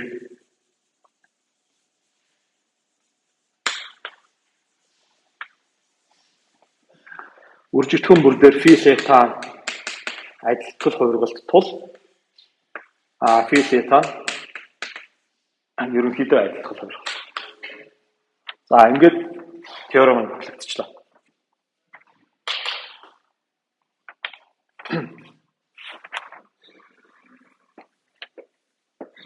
За тэгэхээр саяхан шиг ингээд яваад ивэл ер нь бол зарчмын хувьд ямар ч юмны тулгуургуулыг бичнэ гэсэн үг тийм гурвалжинчлагддаг болвол одоо мод байгуулаад тэгэл баах үсгнүүдийн хавцаанууд бичиж яваад. Мэдээж гурвалжинчлаа гэхлээр байгуулна тийм ээ. Тулгуургуулыг яаж байгуулах вэ гэж эхлээд хоёр үе шаттайгаар энэ GK энэ бүлэг дээр очоод яатсан. Одоо гэсэн чи одоо яг бас л ханахгүй энийг яаж хялбархан бодох вэ гэсэн дахиад асууж байна. Тэгэхээр за одоо ганц хоёр жишээ авч үзье энийг юу яах. Ямар санаа байж болох вэ? За хамгийн эхлээд ийм хоёр юм. V гэсэн цэгээр юу яатсан? AB гэсэн хоёр окторгоо байлаа гэж тий. Одоо энийг ярьж байна тий. AB2-ын юу гэлээ баглаа гэж тий. AB2-ын баглаа гэсэн окторгоо. За энэний чөлөөт бүлэг нь ямар байна? Чөлөөтийн тулгуур бүлэг нь ямар байна гэж бодож байна. Чөлөөт үржир болно гэсэн үг шүү дээ. Жишээлбэл ийм окторгоо байж болно тийм үү? S2 S1 гэх. Тэгэхээр энэ бол P1A чөлөөт үржир P2 B болно. Тэгэхээр A-гийн энэ дотор ямар нэг гогцоо аваад энэ дотор нэг гогцоо, энэ дотор нэг гогцоо тийм. Тэгснэ энэ дотор нэг гогцоо, энэ дотор нэг гогцоо. Энэ гогцоонууд нь өөрснөө нөгөө төрүүлэгч үсгнүүд нь болно шүү дээ. Энэ дотор байгаа гогцоонууд. Тэгээд энэ хоёрын одоо жишээл энэгээр нэг явчаад энэгээр нэг явсан бол энэ хоёр чинь хоорондоо ямар ч хамааралгүй учраас ерөөсөө тэгж хялбарчлах тийм дүрм юмнууд харьцаанууд ерөөсөө байхгүй. Жишээл энд байгаа нэг гогцоог энд байгаа нэг гогцоогоор сольдог ч юм уу. Энэ хоёр энд байгаа нэг гогцооны хоёр гогцооны үржүүрийг энд байгаа нэг гогцоогоор сольдог ч юм уу тийм. Тиймэрхүү дүрмнүүд ерөөсөө байхгүй учраас зүгээр л чөлөөт үржир болно гэсэн. Ийм юм. Тэгэхээр жишээлбэл энэних юу болно гэсэн үг.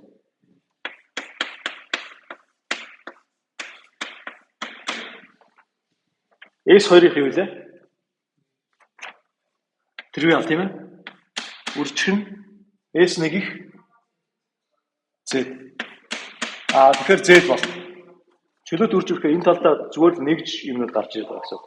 Тэгээ чөлөөт энэний элементүүд гэвэл одоо иймэрхүү юм байна шүү дээ. Энэний нэг элемент А Е А-гийн 6 зэрэгт Е гэтэр гэсэн. Тэгвэл эдгээр чинь нэгжүүд учраас ямар ч хамаагүй болоод зүгээр л энэ Z-ийн өөрийнх нь элементүүдийн зэргүүд хураагдчихад нэмэгддэг тийм л юм болчих. За энэ Z байна гэх юм. Одоо энэ хоёрын огтлцол нь болохоор ганцхан цэг биш. Хараа том юм байдаг бол яах вэ? Ийм тэгээд Б нэмтэй. Тэгээ энэ хоёрын огтлцол дотор бас тэгэхээр юу болох вэ гэхээр мэдээж А руугаа яваад ирсэн гогцоонууд байна тийм үү? B-рүү яваад ирсэн гогцоонууд ч байж байна. Энэ дотор бас явсан гогцоонууд бас байгаа шүү дээ, тийм. Ийм хүү болно. Тэгэхээр ингээ. За AB2-ын нэгдэл тийм үү? P1A мэдээж ийм байхгүй нь бол тодорхой тийм ээ. Ерөнхий тохиолдолд тийм энэ зөвхөн нэг цэгээр огтлсон байхад энэ хоёр чинь хоорондоо хамааралгүй учраас зүгээр чөлөө төржүүр гарч ирсэн шүү дээ. Одоо тэгсэн чинь дотор энэ огтлсон нэгэн том үед юу болох вэ гэхээр ингэж юм гэсэн. Тэгээ чөлөө төржүүр дээр одоо ядаж энэ чөлөө төржүүрөө яаж байгуулдаг билээ гэдээ бодох юм бол А дотор байгаа нэг гогцоо тэрийг үржих нь Б дотор байгаа нэг гогцоо гэр ингээд ямар ч хамааралгүй юм төржүүлж байгаа шүү дээ. Тэгсэн чинь Б дотор байгаа нэг гогцоо гэдээ авсан чинь яг тохиолдлоо тэр нь яг энэ байсан. Энэ шар гогцоо байсан гэж болно шүү дээ. Энэ чинь Б дотор байгаа гогцоо шүү дээ.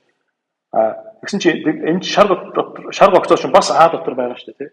Тэгэхээр энэ хоёр чинь ямар ч хамааралгүйгээр ингээд чөлөөт үржүүр бол хийж болохгүй гэдгийг харагдаж байна, тийм. Ямар нэг байдлаар хамааралтай. Гэхдээ ингээд байгаа юм шиг байна. Одоо энэ чөлөөт үржүүр дээр энэ шар гогцоонууд B-ийн элемент гэж нэг тоологдоод А-гийн элемент гэж нэг тоологдоод байгаа шүү дээ. Хоёр дахин тоологдсон юм шиг. Тийм болоод байна. Тэрийг нь одоо бид нэр засах хэрэгтэй. За яаж засах вэ? Тэгэхээр ийм юм. Ерөнхийдөө нэг иймэрхүү хуваахан энэ яг биш шүү гэхдээ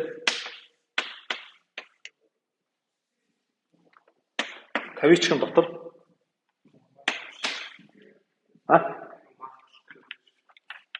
тэр нь ширхүү томьёо болж байна. Гэхдээ дүрсэн л адилхан болохоос энэ шал өөр юм.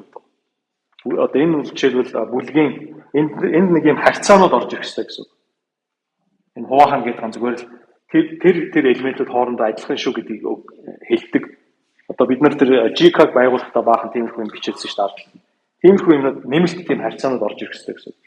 Өөрөөр хэлбэл энэ шар гогцоонууд чинь үнэндээ B-ийн элемент гэж нэг авагдаад A-гийн элемент гэж нэг авагдаад байгаа шар гогцоонууд чинь үнэндээ нэг шүү гэдгийг хэлдэг тийм харьцаанууд нэмж өгөх хэрэгтэй гэсэн.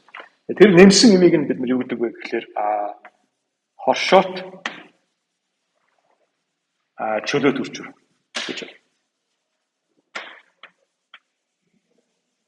Эдгээр ингээд энэ талд байгаа юм, энэ талд байгаа юм хоёр хоршоот энэ голд байгаа тэр шар яг гаргаж байгаа гэсэн утгаар. За тэгээд энэ теорем маань энийг юу вэ гэдгийг хэлдэг теоремыг нь Seifert-Van Kampen теорем гэж нэрлэж байгаа. Ерөнхийдөө энэ теорем маань юу болохыг нь одоо яг ямар шүү хэрэглээтэй байх нь харагдаж байгаа тийм үү. Ингэж юм гэсэн үг. Ямар ч хамаагүй дүрс байвал шууд хоёр салгаад тэр хоёр салсан юмнийхэн тулгуур бүлийг дэлгэжээвэл нийлбэрийнх нь нэгдлийнх нь тулгуур бүлийг олох тийм арга гарч ирнэ гэсэн үг тийм. Одоо хэцүү юмыг хялбархан хоёр юм салангуудаа тэр хоёрыг тус тус нь бодоод тэгээ сүүлд нь нийлүүлэх тийм юм гарч ирж байгаа гэсэн үг. Теорем. За Seifert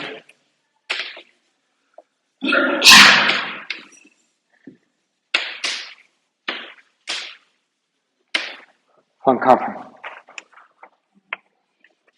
За AB гурвалжинчлагддаг гээ.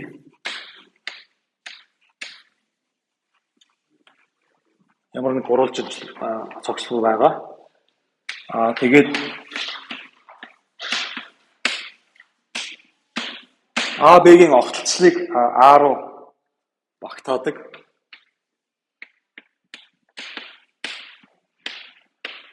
Бас B рүү багтаадаг юм багтаалтуудыг авч үзье.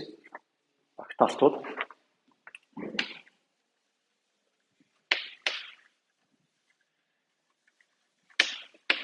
За багтаалт гэдэг нь юу юм бэ гэхээр энэ зүгээр ингэж юм гэсэн үг. AB2-ын огтлцол дотор байгаа нэг элемент байгаа шүү дээ. Цэг тэр чинь болохоор бас A-гийн элемент шүү дээ.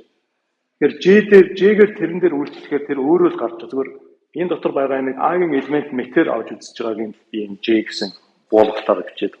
Энд болохоор бас энд байгаа юмыг B-гийн элемент метр авч үзвэл K дээр нэр үйлчлэсний үр дүн. За багтаалтууд бол T1 T1 A B-гийн нэгдэл болохоор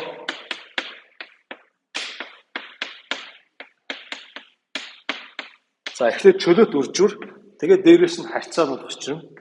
За тэр харьцаанууд нь болохоор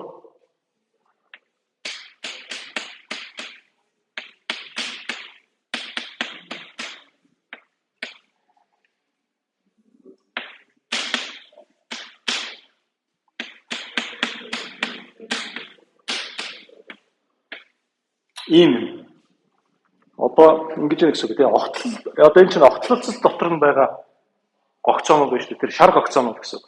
Огтлолцол дотор нь байгаа гогцоонуудыг би А дотор байгаа гогцоо гэж нэг үзэж болно. Б дотор байгаа гогцоо гэж нэг үзэж болно. Тэгээ энэ хоёр чинь хооронд тэнцүү шүү гэдгийг хэлж байгаа тийм харьцаанууд нэмж байгаа. Өөр юм ерөөсөө баг. Маш хялбар. P1 уучлаарай. P2 гэж бол байгаа л да гэхдээ. P1 шүү. Маш хялбар юм байна тий. За өөрөөр юунуудаар өөрөөр генераторууд буюу төрүүлэгч дээр нэг бичиж үзье. Тэгвэл илүү амархан ойлгогдож магадгүй. За А нь ингэж бодъё л доо. N ширхэг элементээр үсгээр төрөгдсөн. Тэгээд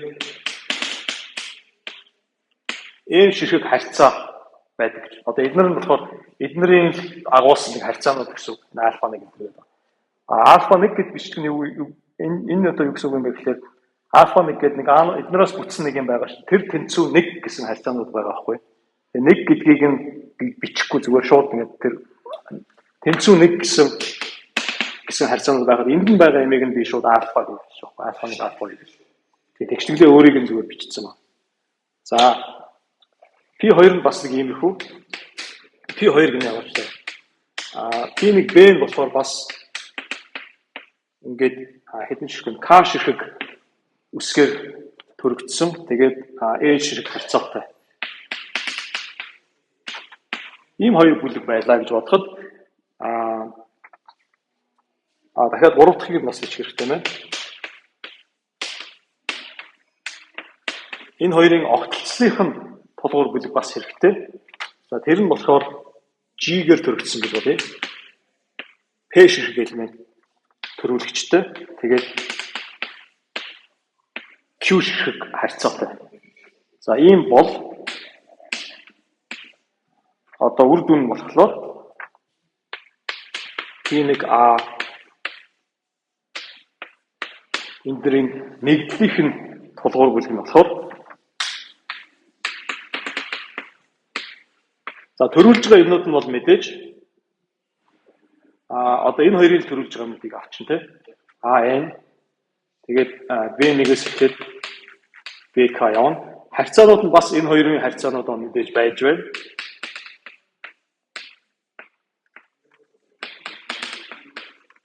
Гэхдээ дээрээс нь ямар харьцаанууд нэмэгдэх вэ гэхлээр дээрээс нь одоо энэ огтлсхийн бүлгийг тулгуур бүлгийг төрүүлж байгаа элементүүд байгаа шүү дээ. Энэ элементүүд чинь болохоор эдгээр дотор бас орцсон байгаа шүү дээ. Тэднийг нь адилхан гэдгийг хэлж өгөх хэрэгтэй байна. Тэгэхээр тэрийг нь яаж хэлэх вэ гэхээр G1 тэнцүү K G1 тэгээд GP тэнцүү K GP гэд хэлээд чинь ингээд болно. Яг ямар ч юу ч байхгүй юм шиг. Тэгээд дээрэс нь ийм харьцаануудыг хэлдэг. Голд нь байгаа огтлцол дотор нь байгаа юунууд чинь гогцоонууд нь 2 удаа тоологдоод байгаа шүү гэдгийг хэлж өгдөг. Тийм харьцаанууд нэмж гэнэ гэсэн. Гамма юусоо байхгүй. Альфа бета хоёрт угаасаа өмнөөсөө байсан гэсэн үг тийм. Эсвэл одоо энэ гогцоонууд энэ гамманууд чинь юу байгаа вэ гэхээр энэ гогцоонуудын хоорондын харьцааг илэрхийлсэн юм байгаа шүү дээ. Тэгэхээр энэ гогцоонууд чинь өөрснөө энэ гогцоонуудыг би 2 удаа тоологж байгаа ингээд тооцчих юм бол эдний хоорондын харьцаа бүгдээрээ хамт орчихно гэсэн үг тийм. За ийм одоо хэдэн жишээ авч үзье. Юуны цилиндрийн хил гэхээр 2 ширхэг S1 байна тийм үү? Мобисын цаграны хил гэхээр юу? Нэг ширхэг S нэг л хил. Тэнгүү тэр хилээр нь би яавал Mobius-ын цагийг авч байгаа. Тэр хилэнд нь ингээд диск ойч таглаад одоо цилиндрийн таглыг бол хоёр ширхэг диск гэдэг чинь хоёр талд нь. Тэгэхээр S2 болно тийм. Mobius-ын цагийг бол ганцхан ширхэг S, ганцхан ширхэг диск нөгөө тэр захт нь ингээд таглаад ойчих юм бол битүү дүрс. Битүүж юу болчихно. Гэлгүй дүрс болчихно. Тэр нь ямар дүрс болох вэ? За иймэрхүү юм байгаа шүү дээ. Ганцхан ширхэг S1 гэсэн хэлтэй. Тэрэнд нь би S-ийг ойч тий. S-ийг нэг диск ойч. Тэгэх юм бол юу гарах вэ гэхлээр тэгэхээр тэрийг одоо би энэ Van Company theorem-ийн юунд байгаа юм шиг бичих гээд байдаг тэр гоёж байгааг. Өөрөөр хэлбэл Mobius-ийн цагаар байна. Тэгээд энд болохоор диск байна. Тэгээд дискийг олчоод энэний хил дээр нь ойчиж байгаа. Тэгэхээр энэ хоёрын нэгдлийнх нь тулгуур бүлийг олж байна тийм. Огтлцол нь болохоор юу болох вэ? Огтлцол нь болохоор яг энэ хил болно гэсэн. Энэ хоёрын огтлцол нь. Тэгэхээр огтлцол дээр нь болохоор энэний хувьд болохоор тийм гадар хилийг нь ингээд тойрсон юу болно гэсэн тийм. Нэг юм. Энд болохоор ч ингээд энэ хилийг тойрсон юм.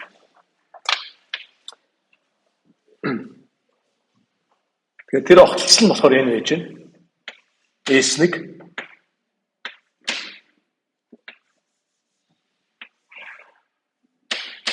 энэ хоёрын огтлцол байдлаар өгөгдсөн гэж байна.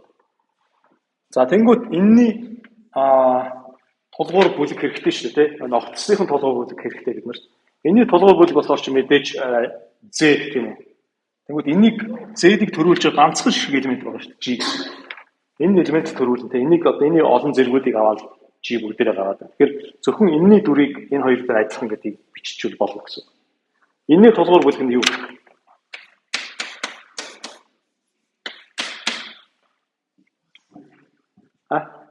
Z. Дискнийх нь 0 тийм үү? Нэгж.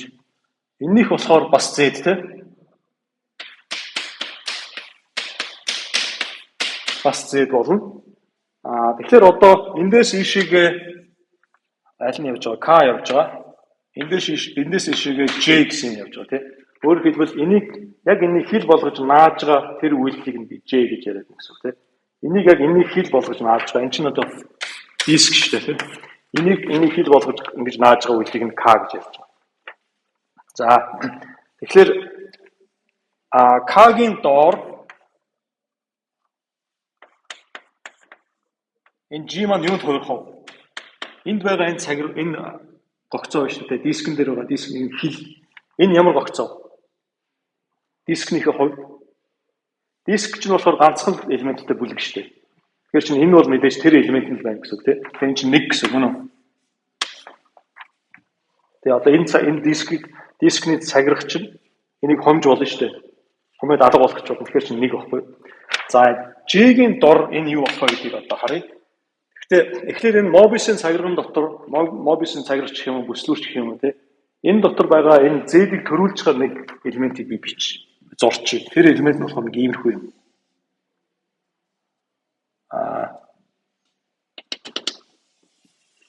Ингээ голоор нь явцсан ийм элемент. За энийг юу гэж нэрлэх вэ? А гэж. А гэсэн юм. Тэгэхээр энэ А гэсэн элемент бол энэ Mobius-ын цагирганы Z-ийг төрүүлж байгаа элемент ахгүй энэ А гэдэг. Зөв нэг удаа л ингэ тойрцсон тийм. Тэгэхээр J-гийн доор J-гийн доор энэ G ийш нь аваачвал U руу буух нь. Энэ U. Одоо энэ чинь болохоор хилдээр буух хэрэгтэй шүү дээ тийм. Тэгэхээр чинь өөрөөр хэлбэл хилийг нь дагаад ингэж явж байна. Тэгэхээр А-гаар илэрхийлж бичвэл юутай тэнцвэ? Ямар элементтэй тэнцвэ? А мөн үү? Яг А өөр мөн үү? Хэдэн удаа тойрч байна? 2 удаа тойрч байгаа. Тэгэхээр А-гаар илэрхийлвэл энэ чинь А квадрат байхгүй юу? Хилэн. Одоо чи хилийг нэгээр дагаад яваад үзлээ. 2 удаа ирж байгаа үстэй.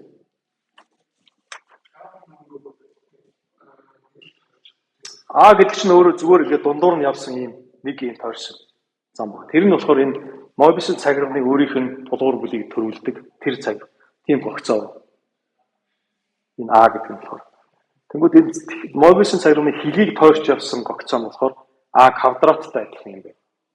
Тэгэхээр энэ хоёр хоорондоо тэнцүү гэж бичнэ гэдэг чинь юу гэсэн үг вэ гэхээр P1 гээд M D2-ийн нэгдлийг олгож байгаа шүү дээ.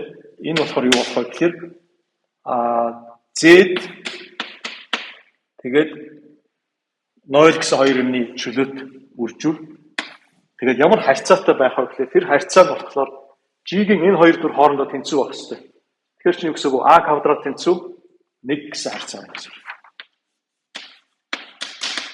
Өөрөөр хэлбэл энийг зөвхөн генераторуудаар нь бичих юм бол энэ Z энэ чинь болохоор өөрөө шууд Z гарна тий. Энийг генератор нь А байгаа шүү дээ. Тэгээд ийм харьцаатай гэсэн. А квадрат тэнцүү 1 гэсэн. Энэ тэгэхээр юу? Z2 тий. Одоо энэ дүрсийг та нар тааж ийм юу байгаа вэ гэж юу гэж бодож. Z2 гэсэн тулгуур бүлэгтэй ямар дүрс байдаг вэ? Проектив хат. Энэ чинь проектив хат байхгүй юу? Мобисын цагирган дээр очиод хилийг нь яг дагуулад юу диск ингээд ойцсон. Тэгэх юм бол юу гарч ирж байна? Проектив хат гарч. Баталгаа. Ерөнхийдөө нэг батлаад байх юм баг. Үлдээгөө. За хоёр юм байна тий. Эхнийх нь болохоор А гэсэн энийг би К гэсэн цогцлбороор гурвалжинчилсан гэж бодъё.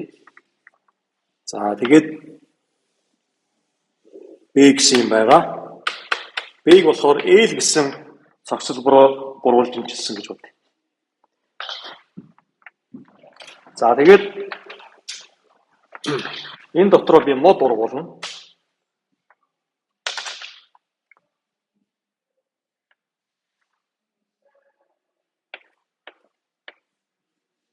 За энийг би Т0 гэж.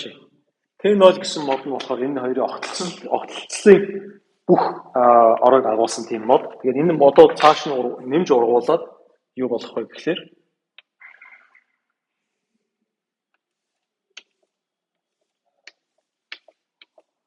за энэ болохоор А нэлэхэд нь бүрхсэн мод Т1 гэсэн мод.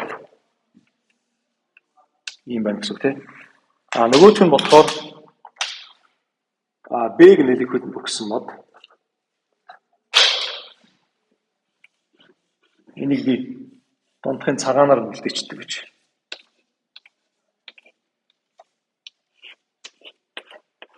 За энийг би Т1 гэж, Т2 гэж тийм. Т2. За ийм моднууд байж байна. За Т0 нь бол мэдээж Т1 Т2-ын огтлцол. Тэгэх юм бол бид нар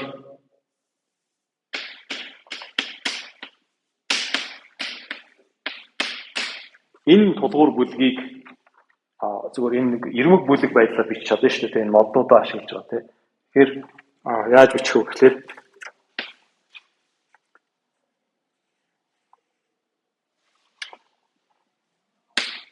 за KL2-ын нэгдэл гэхээр чинь юу яа? Энэ нэг KL2-ын нэгдэл гэхээр чинь энэ AB2-ын нэгдлийг гурвалжинчилсан айгүй том цогцлбор гарч ин тэ энэ болохоор тэр гэж байна. За тэгээд энэс болохоор яах вэ гэхээр Т1 Т2-ын нэгдэл гэдэг нь болохоор энэ нэгдлийг төрүүлдэг мод байж таарна тийм. За тэгэхээр одоо эндээс нь модыг нь хасчихаар юу болох вэ гэхээр нэг үлдэж байгаа ирэмгүүд модонд ороогүй ирэмгүүд гарна шүү дээ. Тэд нар чинь болохоор төрүүлэгч чинь энэ бүлгийн төрүүлэгчд болно тийм. Модны ирэмгүүд болохоор нэг ч гээд автсан байгаа. За тэгэхээр энэний ирэмгүүд төрүүлэгчд нь болно. За тэгээд харьцаанууд нь юу вэ гэхээр харьцаанууд нь болохоор энэний гурвалжингууд болно тийм. Ойлгомжтой зүгээр. баг тодорхойлж авах бичиж байна. Тэнцүү. За одоо энийг арай өөрөөр бичье. Арай өөрөөр бичих юм бол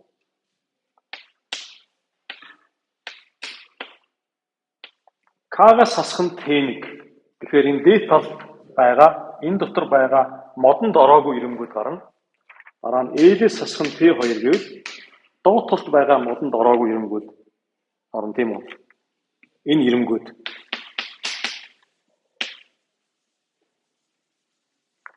За тэгээ харьцаанууд нь юу болох вэ гэхээр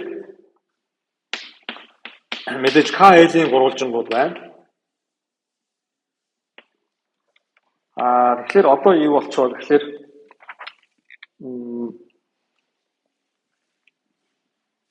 энэ дотор ч ирэнгүүд нь 2 удаа тоологдсон байна. Энэ дотор К-гаас хасах Т1 гэхээр чинь К-гаас хасах Т1 гэхээр чинь энэ дотор байгаа нийт модонд ороогүй ирэнгүүд гарч. L-ээс хасах Т2 гэхээр энд байгаа модонд ороогүй ирэнгүүд гарна гэсэн. Тэгэхээр энэ дотор байгаа энэ дотор огтлцол дотор нь байгаа модонд ороогүй ирэнгүүд нь 2 удаа тоологдсон байгаа гэсэн үг. Тэ? Одоо ч 2 удаа тоологдсон гэдэг нь болохоор энэний чинь ирэнгүүдийг би нэг үсгээр тэмдэглээд одоо нөгөө А-гийнх нь тулгуур бүлгээс ирж байгаа тийм генератор байгаа шүү дээ. Тэгэхээр чинь тэр үсгнүүд байж байгаа А гэсэн үсгнүүд. Энд болохоор Б гэсэн үсгнүүд байгаа.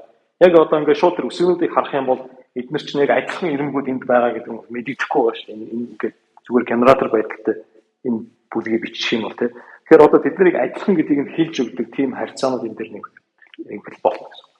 Тэгээд өөрөөр хэлбэл энэ А Б-гийн огтлцолд байгаа ирэнгүүд адилхан гэж энэ дотор байгаа ирэнгүүд. Гэдгийг хэлсэн тийм юу хийж өгөөл тэгэл болно. Тэгээд тэрч хэлж байгаа юм нь бол юу вэ гэдгийг бид нэр теоремынхаа өгүүлбэрээс харсан шүү дээ, тийм хэлсэн байгаа.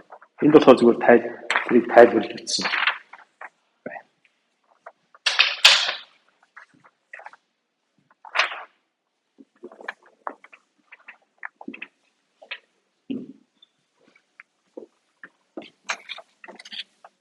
За одоо энийхээ ганц хоёр тухайн тохиолдлыг мөрдлөгөө болгоод биччихье.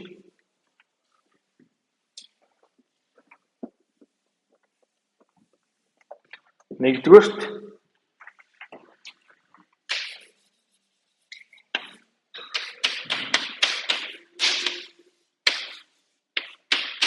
А Б-гийн огтлцол нь эгэл холбоос бол яах вэ? Ийм бол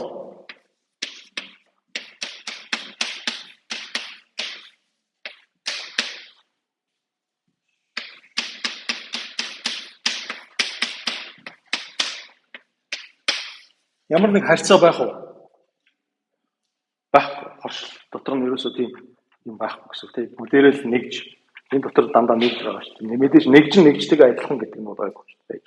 Дотор нь нэг л нэгж байгаа. Тэгэхээр шууд хэрвээ огтлцол нь эгэл холбоос бол огтлцол нь цэг байгаатай адилхан гэсэн үг шүү дээ. Цэг байгаатай. За дараагийн мөрдлөгөө болохоор хэрвээ энэ А Б хоёрын аль нэг нь эгэл холбоос байвал яах вэ? Одоо сая нэг Mobius-ийн цагиргыг дисктэй холбодог шүү дээ. Диск чинь эгэл холбоостой байсан шүү дээ. Тийм байвал юу болох вэ?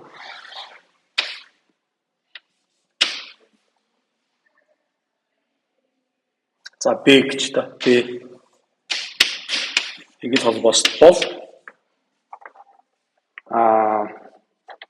ийм болно гэсэн үг.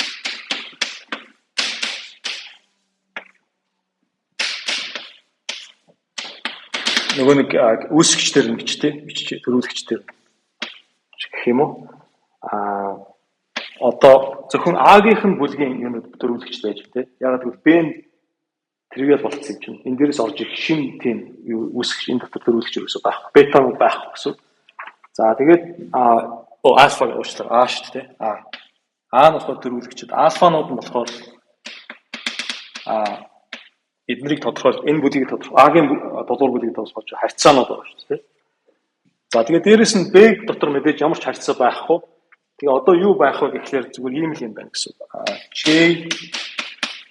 G нэг тэнцүү гэх мэтчлэн G GP тэнцүү 1 гэсэн ийм харьцаанууд нэмэгдэнэ гэсэн үг. Тэгээ сая нөгөө яаж исэн цагиргыг юу S нөгөө S1-ийн төрүүлэгч G байсан шүү дээ. G-г Mobius-ийн цагирган дээр авч үзэхээр A квадраттай адилхан болчихсон шүү дээ. Тэгээд A квадрат тэнцүү 1 гэсэн нөхцөл орж ирсэн шүү дээ. Тэр нөхцлүүд одоо энэ нөхцөл гэсэн үг тийм. Тэрний өргөтгөл нь энд явж. Тэгэхээр тэр огтлцол дотор нь байгаа. Эдгээр шин G-нүүд ч юм болохоор огтлцлынх нь юмнууд шүү дээ. Огтлцлынх нь төрүүлэгч байгаа шүү тийм. Огтлцлынх нь бүлгийн тэрийг сануулах юм бол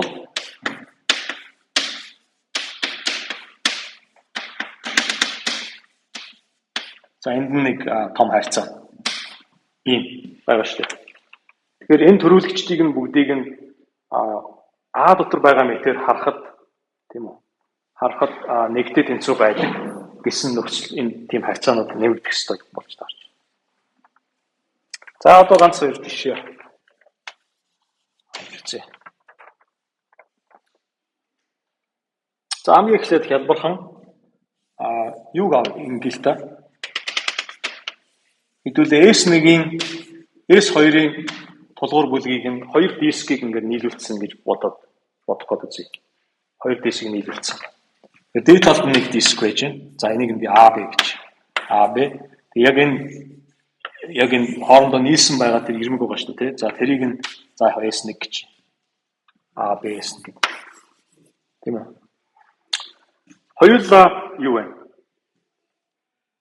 Энэ хоёр хоёулаа эгэл холбоосон тийм. Тэгэхээр чин юу болж таарч байна? Хоёулаа эгэл холбоос гэхээр энэ хоёрдугаар мөрдлөгөөний юугаар орж болно гэсэн үг. Гэхдээ огтлцол нь эгэл холбоос биш. Огтлцол нь болохоор S1 байж байгаа тийм. Тэгэхээр огтлцлынх нь генератор гэхээр чин нэг л генератор байгаа шүү дээ. Энэ S1-ийн. Энэ Z учраас тэгэхээр G гэд нэрлэжээ тэр генераторыг нь. За тэгэнгүүт юу болох вэ гэхээр P1 AB2-ын нэгдэл нь юу болж байна? Ерөөсөө нэгж тийм үү?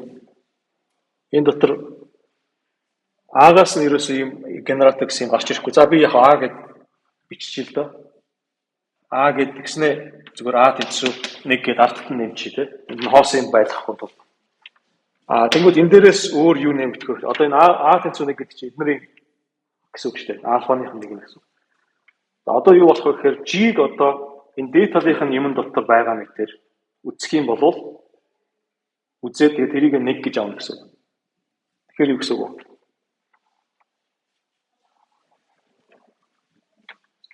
Ойлгомжтой тийм үү?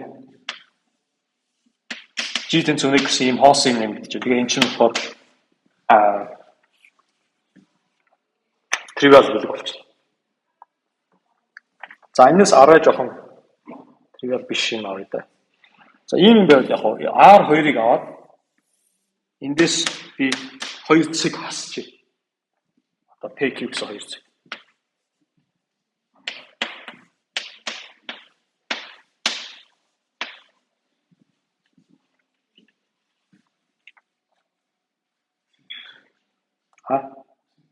Яг Z квадрат мөн үү?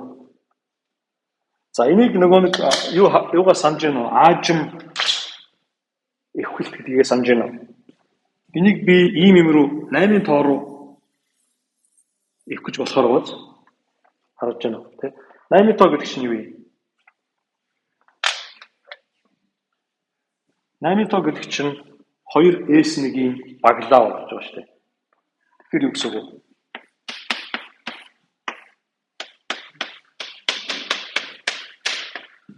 Хаашаа харсан, иш харсан тийм. Тэгэхээр чин Z2-ын чөлөөт үрж байгаа. Тэгээ Z квадрат биш шүү. Шал өөр. За одоо нэг ийм юм авч үзье. R3-аас хасах нь S1 гэсэн. Одоо ийм гэсэн үг тийм ийм нэг хайрцаг байж байна. Тэгвэл энэ дотроос нэг юм юу аваад ухаа хийсэн. Бүр дотроос эзлэхүүн дотроос нь цагираг ухаа хийсэн. Ийм юм толгуур бүлийг одоо юм байна. Одоо энийг энэ шигээр төсөөлөх гэдэг үз. Энэ шигээр аажим эвхэлтийг нь бодох гэдэг үстэй.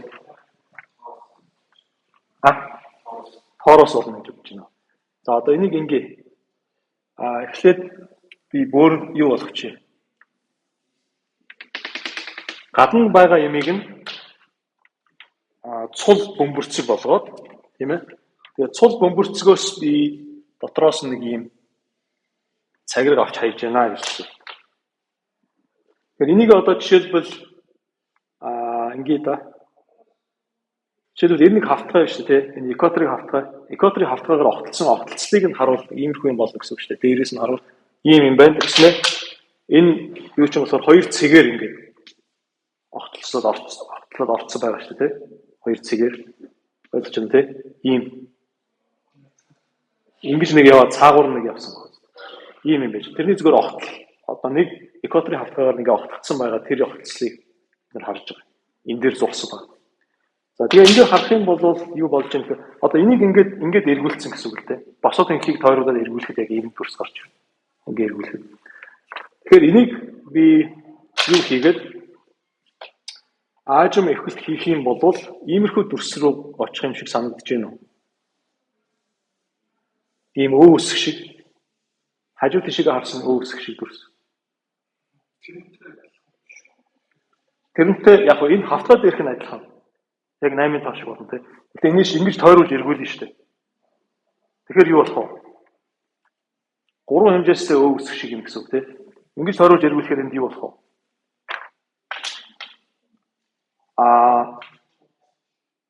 Ийм юм болохын төсөөлж байгаа. Энэ бөмбөрцгийг одоо бөмбөрцгийн дотор нь байгаа юмнуудыг бүгдийг нь захруу ингээд шахаад зөвхөн гадаргуу нь бол бөмбөлөг болно тийм ээ. Харин энэний дотор явсан юм болохоор чинь яаж чадах вэ? Одоо шил энэ дотор яг энэ голдон байгаа цэгийг нааш нь авах гэхээр цаанаасаа ингэж таталтаж ирээд цаана байгаа юм цааш нь авах гэхээр наан байгаа юм таталтаж ерөөсө болохгүй. Заавал голд нэг юм үлдээхгүй. Тэгэхээр тэр нь болохоор нэг иймэрхүү бөмбөрцгийн бөмбөлөг аваад тэнгуүтээ бөмбөлөг дотороо зүгээр нэг юм диаметр татчих гэсэн үг тийм хигээс шиг юм. Тийм бодож төсөөлөж байна уу? Гадаргуу тэгээд дээрээс нь нэг диаметр. Тэгээд болоо. Энэ өө үсгийг ингэж эргүүлсэн юм шиг тийм. За одоо тэгвэл одоо энэ диаметрийн хоёр үзүүрийн цэгийг ингэж цаатлынхын цэгийг ингэж явуулаад наадлынхын цэгийг бас ингэж явуулаад нэг цэг дээр авааччих. Тэгвэл юу болох вэ?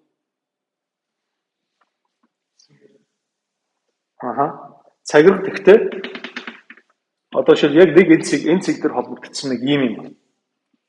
Тэгээ энийг би гадна талд нь ч зурж болно шүү дээ. Хаанч зурсан хамаагүй. Энэ чинь болохоор зүгээр S2 шүү дээ, тийм S2. Энэ болохоор S1. Тэгэхээр ингэж зурж болно тийм үү? S1 гэж.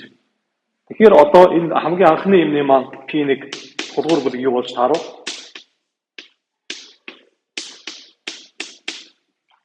Энэ нэг юу лээ? Z тийм Z. За одоо тэгвэл хоёр юм хасчихвал яах вэ? R3-ыг авчаад хоёр юм цагираг дотроос нь ухаад авчих.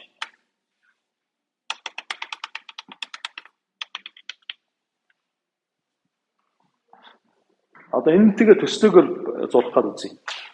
Тэгэхээр эхлээд би ингэж зурчих. Иймэрхүү маягтай юм болох гэж байгаа гэж үзээд. Тэгвэл энэ хоёр цагиргаа болохоор нэг дотор нь ингэж аваачаад.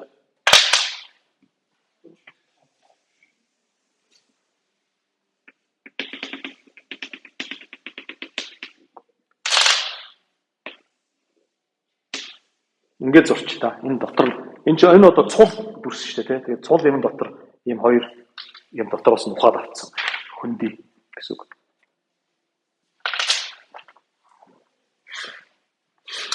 Надад одоо би энийг байна шүү дээ. Энэ дунд нь ингээд шахаад байгаа шүү дээ. Энийг бүр шахсараа цэг болгоч. Цэг болгоод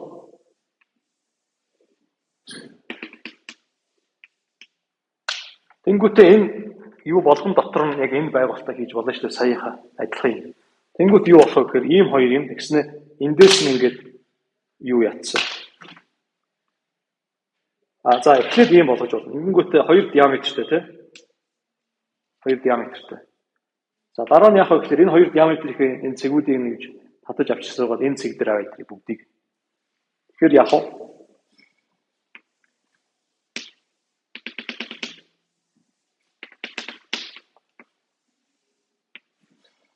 Ийм юм бол S2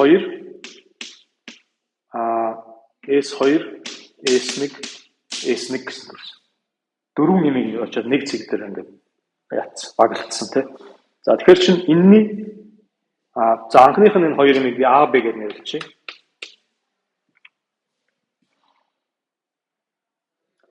Тэгээд X тэнцүү А Б-гийн нэгдэл гэх юм бол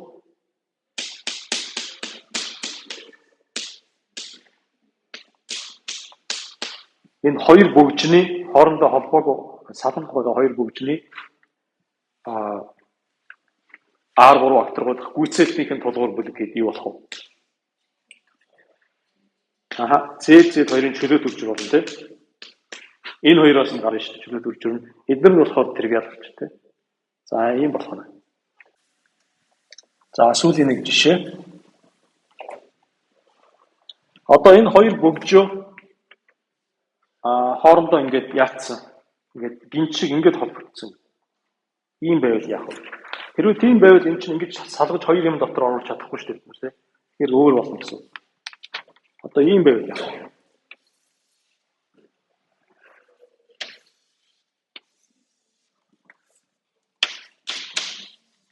За энэ хоёр юмыг Y гэж нэрлэж.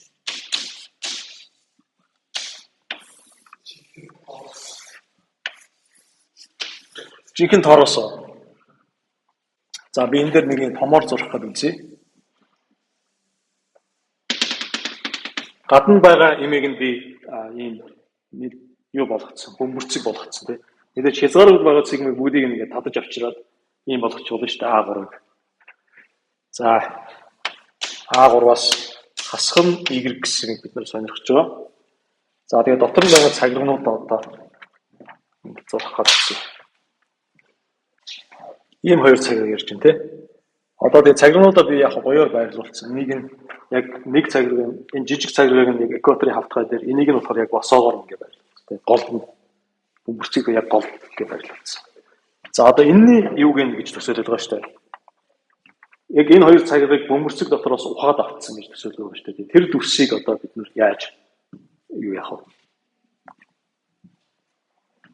Нэг аажим эвхүүл хийгээд хялбарчлая гэвэл юу болох вэ?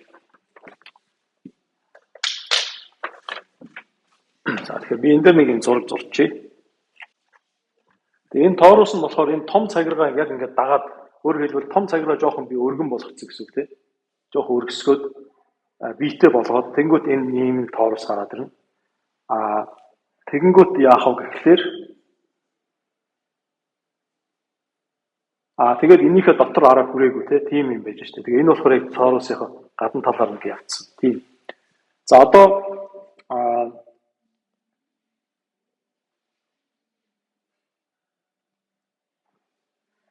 одоо тэгэхээр төсөөлөгдөж байгаа байна. Энэ том цагиргыг нь босоо цагиргыг нь болохоор би жоох өргөсгөх юм бол энэ тоороос нь гараад ирнэ угаасаа тийм. Энэ дотор нь байгаа тоороос шүү дээ энэ гарч. Энэ хэвтэй цагиргыг би бас жоохон өргөсгөө гэхдээ хэмжээгийн хэлбэрийг нь яг тоороос шигээр биш юу яах гэсэн үг шүү дээ. Энэ дотор нь байгаа хэсэг нь болохоор энэ том цагирганы том тооросын энэ нүхийг нь эзэлж авах гэсэн үг тийм. Бүтнээрээ ингэж эзэлж авах.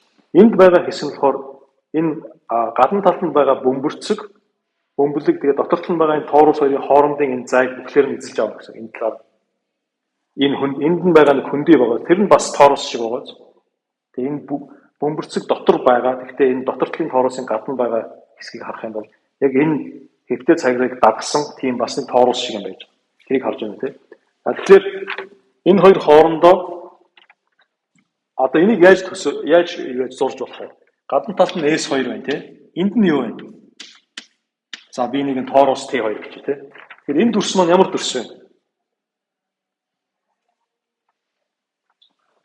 бөмбөглөгийн гадар руу тэгээд тоороос хоёроос бүтсэн ямар дүрсэн. Энэ тоороос энэ цэгээр нийлсэн байгаа зү. Тэ? Тэгэхээр чинь эн чинь юу гэсэн үг вэ? Энэний P1 нь S2 T22-ийн баглаатай адилхан болж байна тийм P1. За тэгэхээр энэ тэгэхээр юу болох вэ? Тоороос энэ их байхгүй шүү дээ. Тэгэхээр чинь зүгээр тоороос ихтэй адилхан. Ийм болж байна. Ялгаа нь болохоор эн чинь болохоор зүгээр л юу шүү дээ. Эн чинь болохоор ийм юмнуудын олонлог шүү дээ. AN, BN маягийн энэ элементүүд. Чөлөө төржүр гэхээр чинь энэ хоёр чинь ямар ч хамааралгүй болчихно. Өөрөөр хэлбэл энэ дээр би одоо энэ ийм хоёр ийм хооронд нь үржүүлэхэд AB хоёрын хоорондоо хамаагүй дотоороо гүйдэг гэж үзэж байна гэсэн. Коммутацлог гэж үзэж байна гэсэн. Энд болохоор чинь тийм ерөөсөө байхгүй.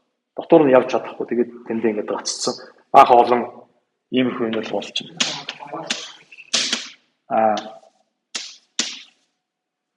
Иймэрхүү юм яваад байна гэсэн тийм.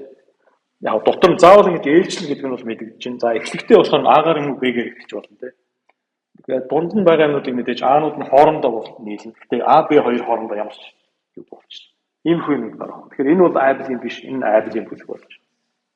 За тэгээд дээрэс нь одоо энэ юунууд чинь бид нар одоо ерөнхийдөө Зангилааны онол гэдэг юм байна. Зангилааны онолын эхний ганц хоёр үр дүн гэсэн үг л дээ. Энэ дээр одоо ингэж шүү дээ. Энэ хоёр бөгд шиг юм хоёр цагир байна. Тэгээ гадна талдаа ингэж байх. Мэдээж зүгээр дотроос нь бид нар энэ S1-ийг судлах юм бол хоёр ширхэг S1 гэдэг чинь хоёр ширхэг S1 ямар ч ялгаа байхгүй тийм. Тэгэхээр бид нар энэ хоёр ширхэг S1 гэсэн цагираг R3 гэсэн окторгой дотор яаж байрлсан байна вэ? Бие биентэйгээ харьцангуйгаар гэдгийг нь судлахдаа яах вэ гэхээр эднэрийнх нь гүйцэлтийг нь авч үзэж байгаа. Тэгэхээр энэ гүйцэлтэй энэний гадна талд нь юу вэ? Тэгэхээр тэр гүйцэлт гэдэг нь болохоор энэ бөгжнүүдээр эзлэгдээгүй тэр орон зайг нь яриад байгаа шүү дээ. Тэгэхээр тэр орон зай нь ямар байна вэ гэдгийг харсан чинь хоёр бөгж хоорондоо сарнаг байна уу эсвэл ингээд нийлцсэн ингээд орооцолтсон ийм юу гинт шиг юм болцсон байна уу гэдгийг шууд хэлж шít. Тулгуур бүлгийг нь харангуут энэ дээр жишээлбэл айблын бүлэг гарч ирж байна. Тэгсэн чинь хоорондоо салцсан байхдаа болохоор айблын биш бүлэг гарсан шүү дээ. Тэгэхээр чинь юу гэсэн үг вэ гэхээр ийм хоёрын нэг ямар нэг одоо ингэж төсөөлж болно тийм үү? Хоёр бөгжийг хоёр цагираг байна. Энийг бид нар мэдээж ямар ч хамаагүй тасралтгүй хувиргалт авч үзэж болно. Тэгээд хөдөлгөөн энийг жишээлбэл яаж хийж байгаа дотор нь оруулаад ч юм уу иймэрхүү юм болгож болно тийм үү?